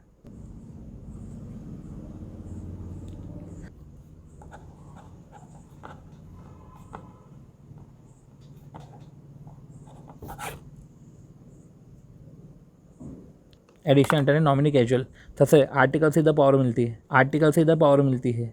अगर आर्टिकल से नहीं मिली तो GM करके OR मत पास कर देना। यही कैजुअल वैकेंसी में अलग है, ठीक है। आर्टिकल में बोल के रखा, नहीं तो OR से पावर ले लेंगे। सिर्फ एडिशनली ऐसा है जहाँ पे GM में OR पास नहीं होता। अब एडिशनल डायरेक्टर है ना, सिंपल सी बात है। अब इधर डायरेक्टर वो अपॉइंट करना जो फेल्स टू अपॉइंट, ठीक है, जो fails to appoint general meeting, जो जनरल मीटिंग में अपॉइंट नहीं हुए तो उसको एडिशनल डायरेक्टर मत अपॉइंट करना। तो जो जनरल मीटिंग में अपॉइंट नहीं हो पाए तो उसको तुम इधर एडिशनल डायरेक्टर मत अपॉइंट कर लेना कि तू जनरल मीटिंग में अपॉइंट नहीं हुआ है, ऐसा करता हूँ ना, मैं तेरे को एडिशनल डायरेक्टर अपॉइंट कर लेता हूँ। तो भाई फिर मतलब क्या निकला, तेरे को जनरल मीटिंग में अपॉइंट नहीं किया था, तू एडिशनल डायरेक्टर बन गया, तो तेरा मतलब क्या निकला। अपॉइंट वैलिड होगा इफ़ 164 नहीं लग रहा हो, दिन है 2 और 12 तो सबमिट करना ही पड़ता है। अब देखो ये अपन ने पढ़ा। अब एडिशनल डायरेक्टर जो है बोर्ड मीटिंग में अपॉइंट होते हैं, बोल के रखा है बोर्ड मेंबर नहीं, बोर्ड अपॉइंट करते हैं बोर्ड मीटिंग में रिजोल्यूशन बाय सर्कुलेशन से। कैजुअल वैकेंसी में RBC नहीं है, तो बाकी हर जगह RBC है, कैजुअल वैकेंसी में RBC नहीं है, बाकी हर जगह RBC है। अब उसका टेन्योर क्या है, अगली AGM तक रहेगा। और last date on which AGM ought to have been held, अगर तेरी एडजर्न मीटिंग जो है लास्ट डेट के बाद हुई है, जो तेरी एडजर्न मीटिंग है वो last date, adjourn meeting last date के बाद है, नॉर्मल मीटिंग पहले, एडजर्न लास्ट के बाद है, तो ऐसे केस में लास्ट डेट देंगे। और अगर आपको पता हो तो सिचुएशन है क्या रजिस्ट्रार जो है लास्ट डेट को एक्सटेंड भी कर सकता है। अब देखो, अब वो उसकी वैकेंसी हो जाएगी क्योंकि नेक्स्ट AGM में चले जाएगा, तो एडिशनल डायरेक्टर को रेगुलर डायरेक्टर अपॉइंट कर लो। आपको 160 का जो है नॉलेज होना चाहिए। अब एडिशनल डायरेक्टर को MD बनाया 5 साल के लिए, तो सिंपल सी बात है, जो है उसको जो रीअपॉइंट करना पड़ेगा एडिशनल डायरेक्टर को एक रेगुलर डायरेक्टर आफ्टर AGM, क्योंकि उसका टेन्योर तो जो है AGM पे ख़त्म हो जाएगा। एंड दिस एंड डैट समझना पड़ेगा। देखो, अपॉइंटमेंट इनवैलिड है due to this and that, तब भी एक्ट वैलिड है। तो अपॉइंटमेंट इनवैलिड है कैसे, कि भैया डिस्क्वालिफिकेशन है, दिस से डिस्क्वालिफिकेशन, DE से डिफेक्ट है, T से टर्मिनेशन है, तो अपॉइंटमेंट इनवैलिड है due to this and that, but फिर भी एक्ट वैलिड है। कैजुअल वैकेंसी में कोई AOA से पावर नहीं चाहिए। आर्टिकल में मैंने देख रखा है तो ठीक है, अदरवाइज जो है OR से पास कर लो। मैंने जो आर्टिकल में देख रखा है वो देख लेंगे, अदरवाइज मैंने नहीं देख रखा है तो BR पर करके OR पास करवा के कैजुअल वैकेंसी फिल कर लो। अब जो है बोर्ड बाद में अप्रूवल भी लेता है, कैजुअल वैकेंसी में अप्रूवल लेता है। अब देखो, बिना RBC के भी आप इधर अपॉइंट कर सकते हो कैजुअल वैकेंसी के डायरेक्टर। अब जो कैजुअल वैकेंसी है उसका टर्म क्या है, उसका कैजुअल वैकेंसी का, कैजुअल वैकेंसी में डायरेक्टर जो अपॉइंट करे तो अनएक्सपायर्ड टर्म, वो तुम्हारा टाइम रहेगा। अब देखो, जनरल मीटिंग में अपॉइंट हुआ है, जनरल मीटिंग में वैकेंसी है, बोर्ड ऑफ डायरेक्टर ने फिल करता है, तो ये वैकेंसी जनरल मीटिंग वाली है। बोर्ड ऑफ डायरेक्टर ने अपॉइंट किया, वैकेंसी हुई तो थोड़ी ना फिल होगा, तो तब फिल नहीं होगा तो कैसे करेंगे, एडिशनल डायरेक्टर अपॉइंट करो। तो कैजुअल वैकेंसी जनरल मीटिंग वाले डायरेक्टर पे। अब सिंस ये बोर्ड अपॉइंट करता है तो ऑब्वियस सी बात है कि रिटायरिंग ऑडिटर, रोटेशन डायरेक्टर तो होंगे नहीं, रिटायरिंग डायरेक्टर भी नहीं होंगे। और कैजुअल वैकेंसी के लिए तुम्हारा पहले वैलिड अपॉइंटमेंट होना जरूरी, तभी तो तुम्हारी वैकेंसी होगी। कैजुअल वैकेंसी में बोर्ड ने अपॉइंट किया, सब्सिक्वेंट उसको जनरल मीटिंग में भी अपॉइंट करना पड़ता है, ठीक है, अप्रूव करना पड़ता है। तो एक अपॉइंटमेंट करके अप्रूव करवाना अलग होता है, ठीक है। एक क्वेश्चन था कि सचिन अपॉइंट हुआ एडिशनल डायरेक्टर, तो प्रोविजन 161(1) के जो है अप्लाई, और सच अपॉइंटमेंट जो है, तो सचिन अपॉइंट हुआ एडिशनल डायरेक्टर, तो जो प्रोविजन है 161(1) के अप्लाई हुए। सचिन एडिशनल डायरेक्टर अपॉइंट हुआ है, ठीक है, तो ये appointment can not be treated as filling of casual vacancy. Vacancy हुई तो एडिशनल डायरेक्टर अपॉइंट किया, एडिशनल डायरेक्टर अपॉइंट होने से अगर वैकेंसी में एडिशनल डायरेक्टर अपॉइंट कर रहे हैं, ठीक है, तो एडिशनल डायरेक्टर अपॉइंट कर रहे हैं तो 161 लगेगा, ठीक है। टर्म तो जो है अनएक्सपायर्ड टर्म वही रहेगा टर्म तुम्हारा। अब एडिशनल डायरेक्टर कैजुअल वैकेंसी की बात कर लो, तो जो अपन ने पढ़ा एडिशनल डायरेक्टर में कि देखो, सिर्फ कैजुअल वैकेंसी में RBC नहीं लगता है। टेन्योर की बात करें तो नेक्स्ट AGM, कैजुअल वैकेंसी में अनएक्सपायर्ड टर्म, ठीक है, उधर जो है आर्टिकल से ही पावर मिलता है, उसके अलावा कोई काम नहीं होगा। कैजुअल वैकेंसी में एडिशनल डायरेक्टर को अपॉइंट नहीं कर सकते बिकॉज ऑफ टेन्योर। तुमको याद होना चाहिए कि कैजुअल वैकेंसी का टेन्योर अलग है, एडिशनल डायरेक्टर का टेन्योर अलग है। कैजुअल वैकेंसी का टेन्योर अनएक्सपायर्ड टर्म है, एडिशनल डायरेक्टर का टेन्योर 1 साल AGM तक का है, तो दोनों में टर्म अलग अलग है यार, नहीं कर सकता अपॉइंट। फिर अल्टरनेट डायरेक्टर की हम बात करते हैं। देखो, अल्टरनेट डायरेक्टर में क्या बोलता है, इधर AO से ऑथराइजेशन है, अदरवाइज जो है जनरल मीटिंग में ऑर्डर रिजोल्यूशन से ले लेंगे, ठीक। तो बोर्ड ऑफ डायरेक्टर में बोर्ड मीटिंग हो, RBC हो, वो अल्टरनेट डायरेक्टर अपॉइंट कर सकते हैं। पर अपॉइंट कब करेंगे, ये तो मैं तो बोल दिया, पर अपॉइंट कब करेंगे, जब वो एब्सेंस होगा इंडिया से 3 महीने या उससे ज़्यादा के लिए बाहर गया है, ठीक है। भले ही वो जो है मूड के बाद, जब जैसे कि जो भी है 3 महीने उसके बाद किसके लिए बाहर गया है, 3 महीने उससे ज़्यादा, और ये इंडिया से बाहर गया है, ठीक है, ये इंडिया से बाहर गया है, राइट। तो अल्टरनेट डायरेक्टर, देखो बोर्ड ऑफ डायरेक्टर अपॉइंट करते, कोई इंडिविजुअल पर्सन अपॉइंट नहीं करता। उसका टेन्योर कब खत्म होगा, जब ओरिजिनल डायरेक्टर इंडिया आ जाएगा, भले ही 3 महीने के पहले आ जाए, 3 महीने के पहले आ जाए इंडिया से। देखो 3 महीने उसके बाहर के लिए, उससे ज़्यादा टाइम के लिए बाहर गया था, आगे 1 महीने के अंदर तो वैकेट हो जाएगी तेरी पोजीशन।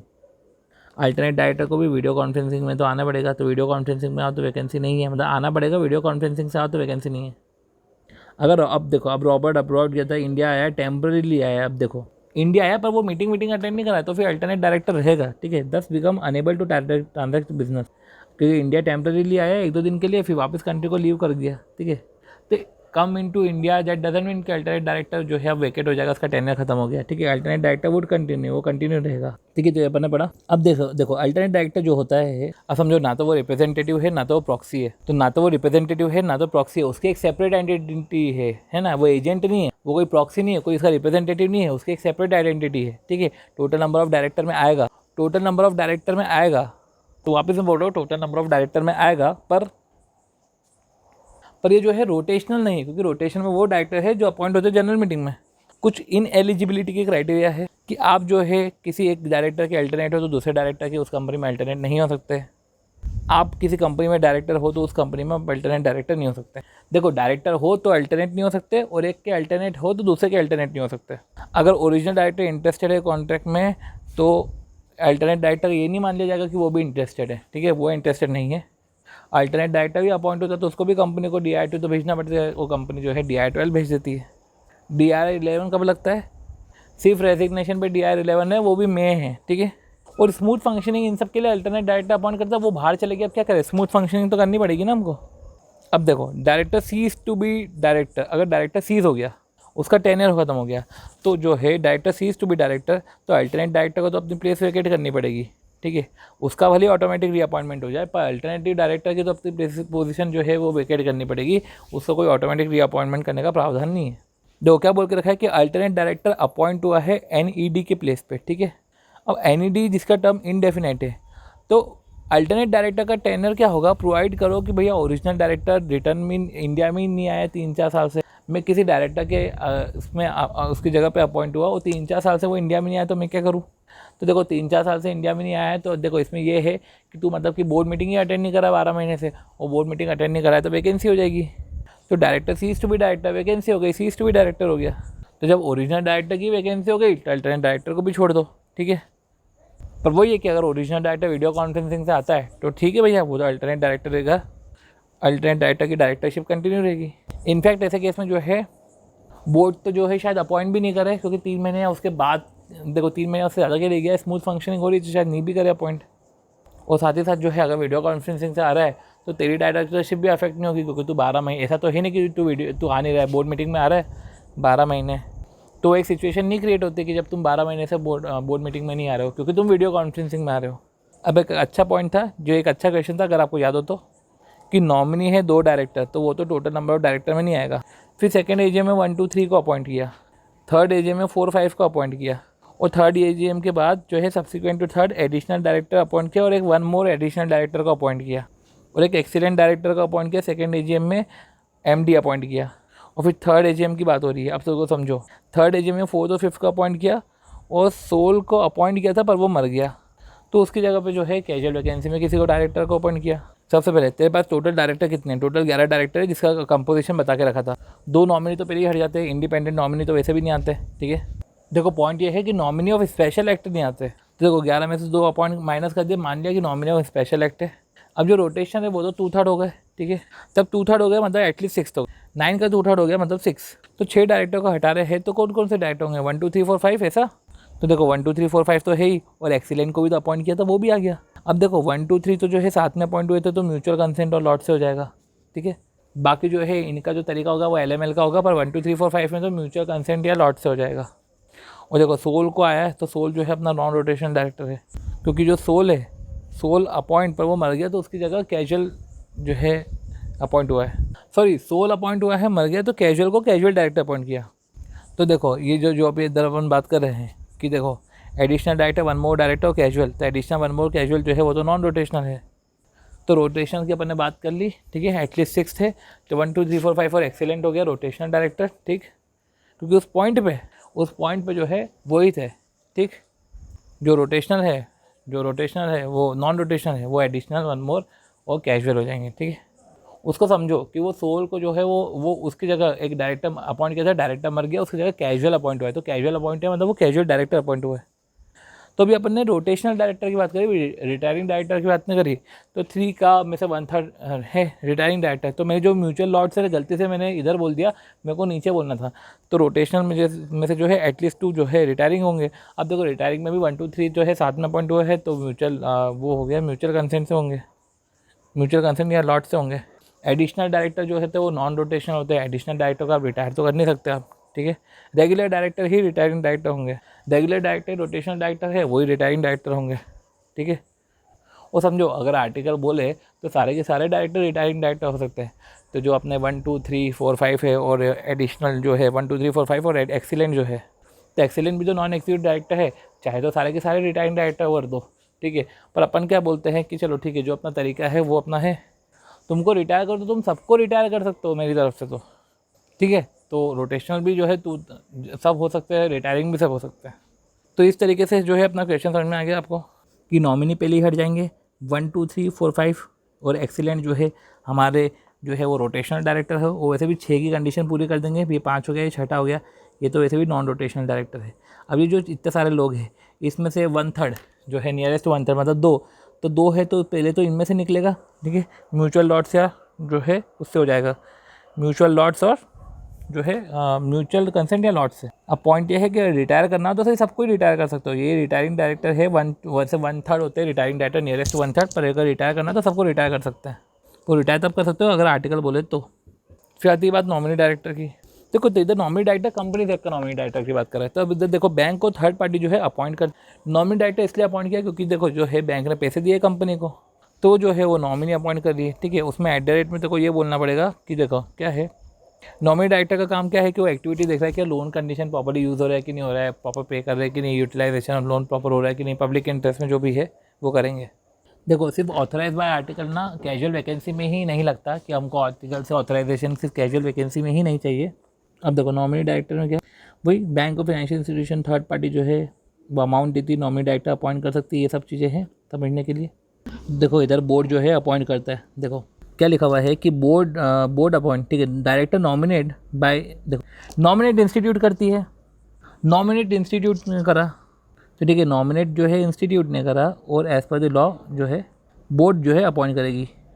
अब देखो डायरेक्टर नॉमिनेट बाय इंस्टीट्यूट और एज़ पर द लॉ जो है, तो देखो ऐसा है कि डायरेक्टर इंस्टीट्यूट ने नॉमिनेट किया तो जो है as per the law board appoint कर देगी, जो भी है इंस्टीट्यूट ने अपॉइंट किया एज़ पर द लॉ, और जो है company as per the agreement. देखो ऐसा हो सकता है, हाँ देखो ऐसा था कि देखो समझो कि नॉमिनेशन कौन कौन कर सकता है, इंस्टीट्यूट कर सकता है एज़ पर दी लॉ या company as per the agreement. देखो इंस्टीट्यूट ने अपॉइंटमेंट किया या तो कंपनी ने इंस्टीट्यूट के साथ एग्रीमेंट कर लिया कि चलो ठीक है अपॉइंटमेंट कर लेते हैं, ठीक है।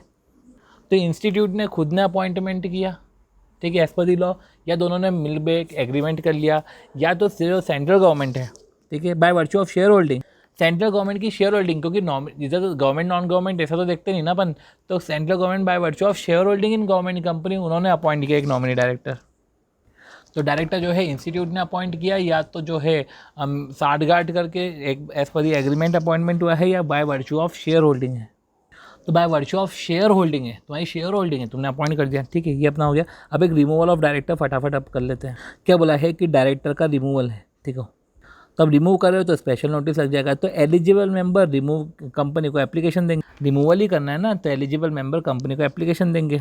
और रिमूव करना है तो ये तो स्टैट्यूटरी राइट है, 1% ऑफ वोटिंग पावर और paid up capital up to 5 lakh, ठीक है, कोई भी सी भी एक कंडीशन पूरी हो जाए, ठीक है। 10% नहीं है, 1% है, ठीक है, 1% ऑफ वोटिंग पावर और paid up capital up to 5 lakh, ये एलिजिबल मेंबर है, स्टैट्यूटरी राइट है, ठीक है।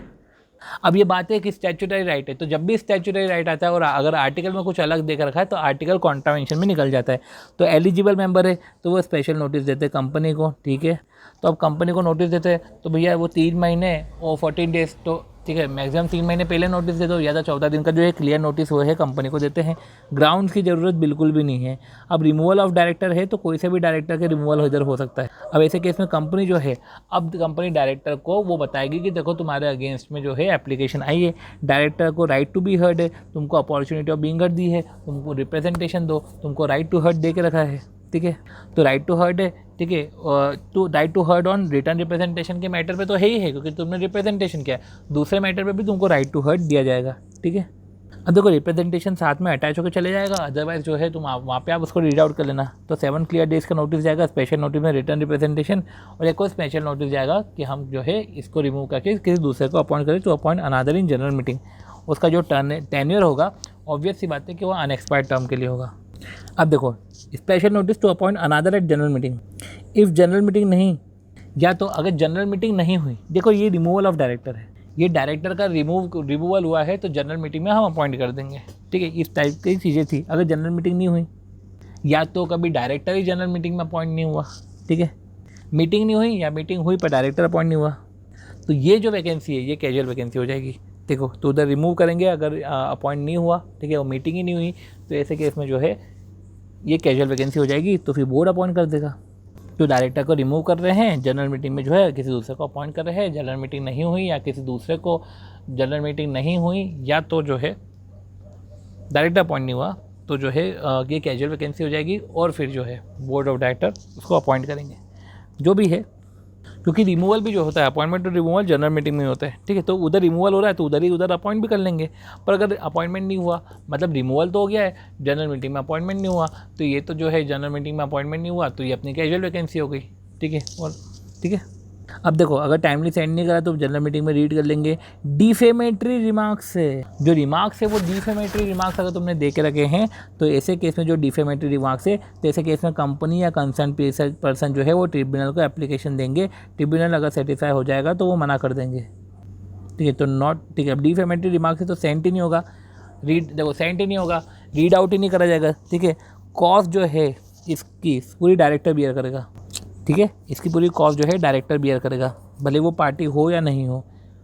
तो वो डायरेक्टर कब बियर करेगा, ये जो डायरेक्टर है ना, जाने वाला डायरेक्टर, यही जाने वाला डायरेक्टर बियर कर देगा। कब बियर करेगा, अगर कंपनी और एग्रीव पर्सन को लग रहा है कि जो ये एप्लीकेशन, ठीक है, only if company aggrieve person जो है एप्लीकेशन देंगे ट्रिब्यूनल को, ट्रिब्यूनल को लग रहा है कि रिमार्क्स जो है डिफेमेटरी है, तो डिफेमेटरी रिमार्क्स ऐसे नहीं होंगे, वो ट्रिब्यूनल के सेटिस्फैक्शन पे होगा, ठीक है। फिर ऐसे केस में सारा का सारा खर्चा जो है डायरेक्टर बियर करेगा। अब रिमूवल ऑफ डायरेक्टर में एलिजिबल मेंबर आते हैं, बोलते हैं कि भैया नहीं हमको रिमूव करना है, एक स्पेशल नोटिस दिया, ठीक है। स्मॉल शेयर होल्डर डायरेक्टर में लिस्टेड कंपनी रहती है तो लिस्टेड कंपनी का तो ऑप्शन उसको करना है तो करो, नहीं करना है तो मत करो, ठीक है। अब एक को एमडी से रिमूव करा, अब समझो एक को एमडी से रिमूव करा, उसका मतलब ये नहीं है कि डायरेक्टर से रिमूव कर दे, क्योंकि एमडी एक पोजीशन होती है, राइट। अब डायरेक्टर को रिमूव करा तो वो बोलेगा कि मेरे को रिमूव करा, तुम मेरे को कंपेंसेशन दो। तो अब टर्म्स ऑफ कॉन्ट्रैक्ट में दिया हो तो ठीक है, और कंपेंसेशन एज पर सेक्शन 202 देखा जाएगा। तो रिमूवल ऑफ डायरेक्टर है तो उसको अपन 202 से कनेक्ट कर लेंगे, तब कंपेंसेशन की बात करके रखिए। अब जो रिमूवल है, अब मेंबर का, ठीक है, तो रिमूवल मेंबर कर रही है तो ओआर या एसआर से हो सकता है। इंडिपेंडेंट डायरेक्टर सेकेंड टर्म में है तो अपना जो है एसआर से होगा, ठीक है। और रिमूवल नहीं होगा जनरल मीटिंग में, रिमूवल नहीं होगा डायरेक्टर का, रिमूवल जनरल मीटिंग में नहीं होगा। तो कब होगा, नहीं कब नहीं होगा डायरेक्टर का रिमूवल जनरल मीटिंग में, वो प्रोटीन है तो director by appointed by proportional representation, T से डायरेक्टर अपॉइंटेड बाय ट्रिब्यूनल, और एन से जो है नॉमिनी डायरेक्टर स्पेशल एक्ट के, ठीक है। तो ये डायरेक्टर जो है जनरल मीटिंग में रिमूव नहीं हो सकते, बाकी जिसको भी तुमको रिमूव करना है जनरल मीटिंग में रिमूव करो, ठीक है। और बात यह है रिमूव करने की, तो देखो एडिशनल डायरेक्टर नॉमिनी कैजुअल, इनका जो टेन्योर ही कम का रहता है, ठीक है, तो ये रिमूव भी जनरल मीटिंग में हो सकते हैं, इनको रिमूव अगर पहले करना है तो। बाकी तो एडिशनल में जो टेन्योर होता है वो तो जो रहता है नेक्स्ट एजीएम तक रहता है, कैजुअल में अनएक्सपायर्ड टर्म का रहता है, ठीक है। अल्टरनेट में जब तक वो यहाँ पे नहीं आए तब तक। फिर अपन बात करते हैं 170 की, तो उसमें क्या बोला है कि रजिस्टर के जो रजिस्टर है इसमें, तो कंपनी ने रजिस्टर बनाया है दो चीज़ का, एक तो डायरेक्टर का रजिस्टर है और केएमपी का रजिस्टर है। ये गवर्नमेंट कंपनी पे एप्लीकेबल नहीं होता है, ये जो रजिस्टर इसके कुछ कंटेंट होते हैं, कुछ एडिशनल कंटेंट होता है, ठीक है।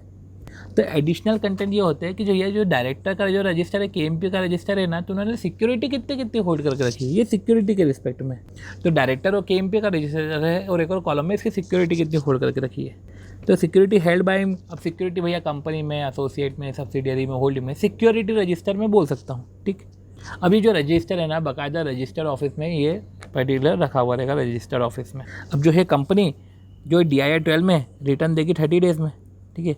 जैसे कि डायरेक्टर का जैसे अपॉइंटमेंट होता है, अब देखो DIR 12 वापस इधर आ गया कि डायरेक्टर का अपॉइंटमेंट होता है, ठीक है, ऑफ अपॉइंटमेंट ऑफ डायरेक्टर और KMP, तो डायरेक्टर का अपॉइंटमेंट करा, ठीक है, KMP का अपॉइंटमेंट हुआ, 30 दिन में जो है अपन ने बता दिया AGM में, 30 दिन में जो है अपन ने बता दिया। ये AGM नहीं, अपॉइंटमेंट। देखो अपॉइंटमेंट हुआ 30 दिन के अंदर आपने रजिस्ट्रार को बता दिया। या तो एक और चीज़, या तो जब चेंज टेक प्लेस हो, जब भी कुछ चेंजेस होते हैं रजिस्टर में, चेंजेस होते हैं, क्योंकि देखो अपॉइंटमेंट हुआ तो भी होगा, और जब भी कुछ दूसरे चेंजेस टेक प्लेस हो तो उसको भी 30 दिन के अंदर बताना पड़ जाता है। तो रजिस्टर ऐसा नहीं है कि बना के रख दिया, भैया चेंजेस वेंजेस भी होंगे तो भी आपको बताना पड़ जाएगा। तो कौन कौन से चेंजेस है, ठीक है। तो जब जैसे डायरेक्टर का अपॉइंटमेंट होता है तो तुमको 30 दिन के अंदर रजिस्ट्रार को बताने का है, और जब भी चेंजेस टेक्स प्लेस हो तब भी तुमको 30 दिन के अंदर रजिस्ट्रार को बताने का है। और डायरेक्टर KMP का रजिस्ट्रार है, रजिस्टर ऑफिस में रखा हुआ रहता है। अब मेंबर को इंस्पेक्ट करना है कि भैया देखो डायरेक्ट रजिस्टर है, इंस्पेक्ट करना है, ये रजिस्टर ऑफ डायरेक्टर और KMP, तो ठीक है, और उसकी शेयर होल्डिंग जो भी है इंस्पेक्ट करना है तो बिजनेस हाउस में इंस्पेक्ट कर ले। या तो ये इनफैक्ट ये तो AGM में भी ओपन रहेगा। अब देखो बिजनेस हाउस में इंस्पेक्ट कर ले मतलब 24 आवर्स नहीं है। उनको कॉपीज़ देनी तो एक्सट्रैक्ट और कॉपी ले सकते हैं, provide which will provide in 30 days. और अगर प्रोवाइड नहीं कर, देखो एक्सट्रैक्ट और कॉपी चाहिए तो वो 30 दिन में कंपनी उनको प्रोवाइड कर देगी। और अगर प्रोवाइड नहीं करा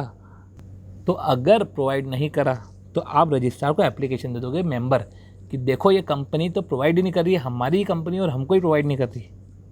तो रजिस्ट्रार क्या बोल देगा, अरे अब तो तुम मंगवा क्या रहे हो, तुम तो अगर तुमको इंस्पेक्ट करना है, ठीक है, और तुमको इंस्पेक्ट करना है तो मंगवा रहे हो, ये मना कर दिए कि नहीं देना। रजिस्ट्रार को अप्लाई कर दिया तो रजिस्ट्रार जो है ऑर्डर दे देगा इमीडिएट इंस्पेक्शन की, दो उसको फटाफट, ठीक है।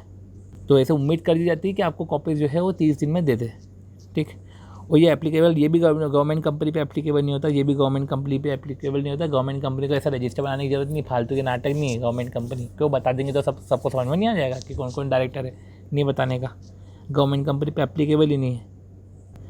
अब देखो ये अपन ने बोल दिया, और इधर एप्लीकेशन जो देंगे वो रजिस्ट्रार को देंगे। इसमें एक पॉइंट था कि ट्रिब्यूनल को जाएगा क्या, नहीं, इधर जो है एप्लीकेशन रजिस्ट्रार को जाएगी।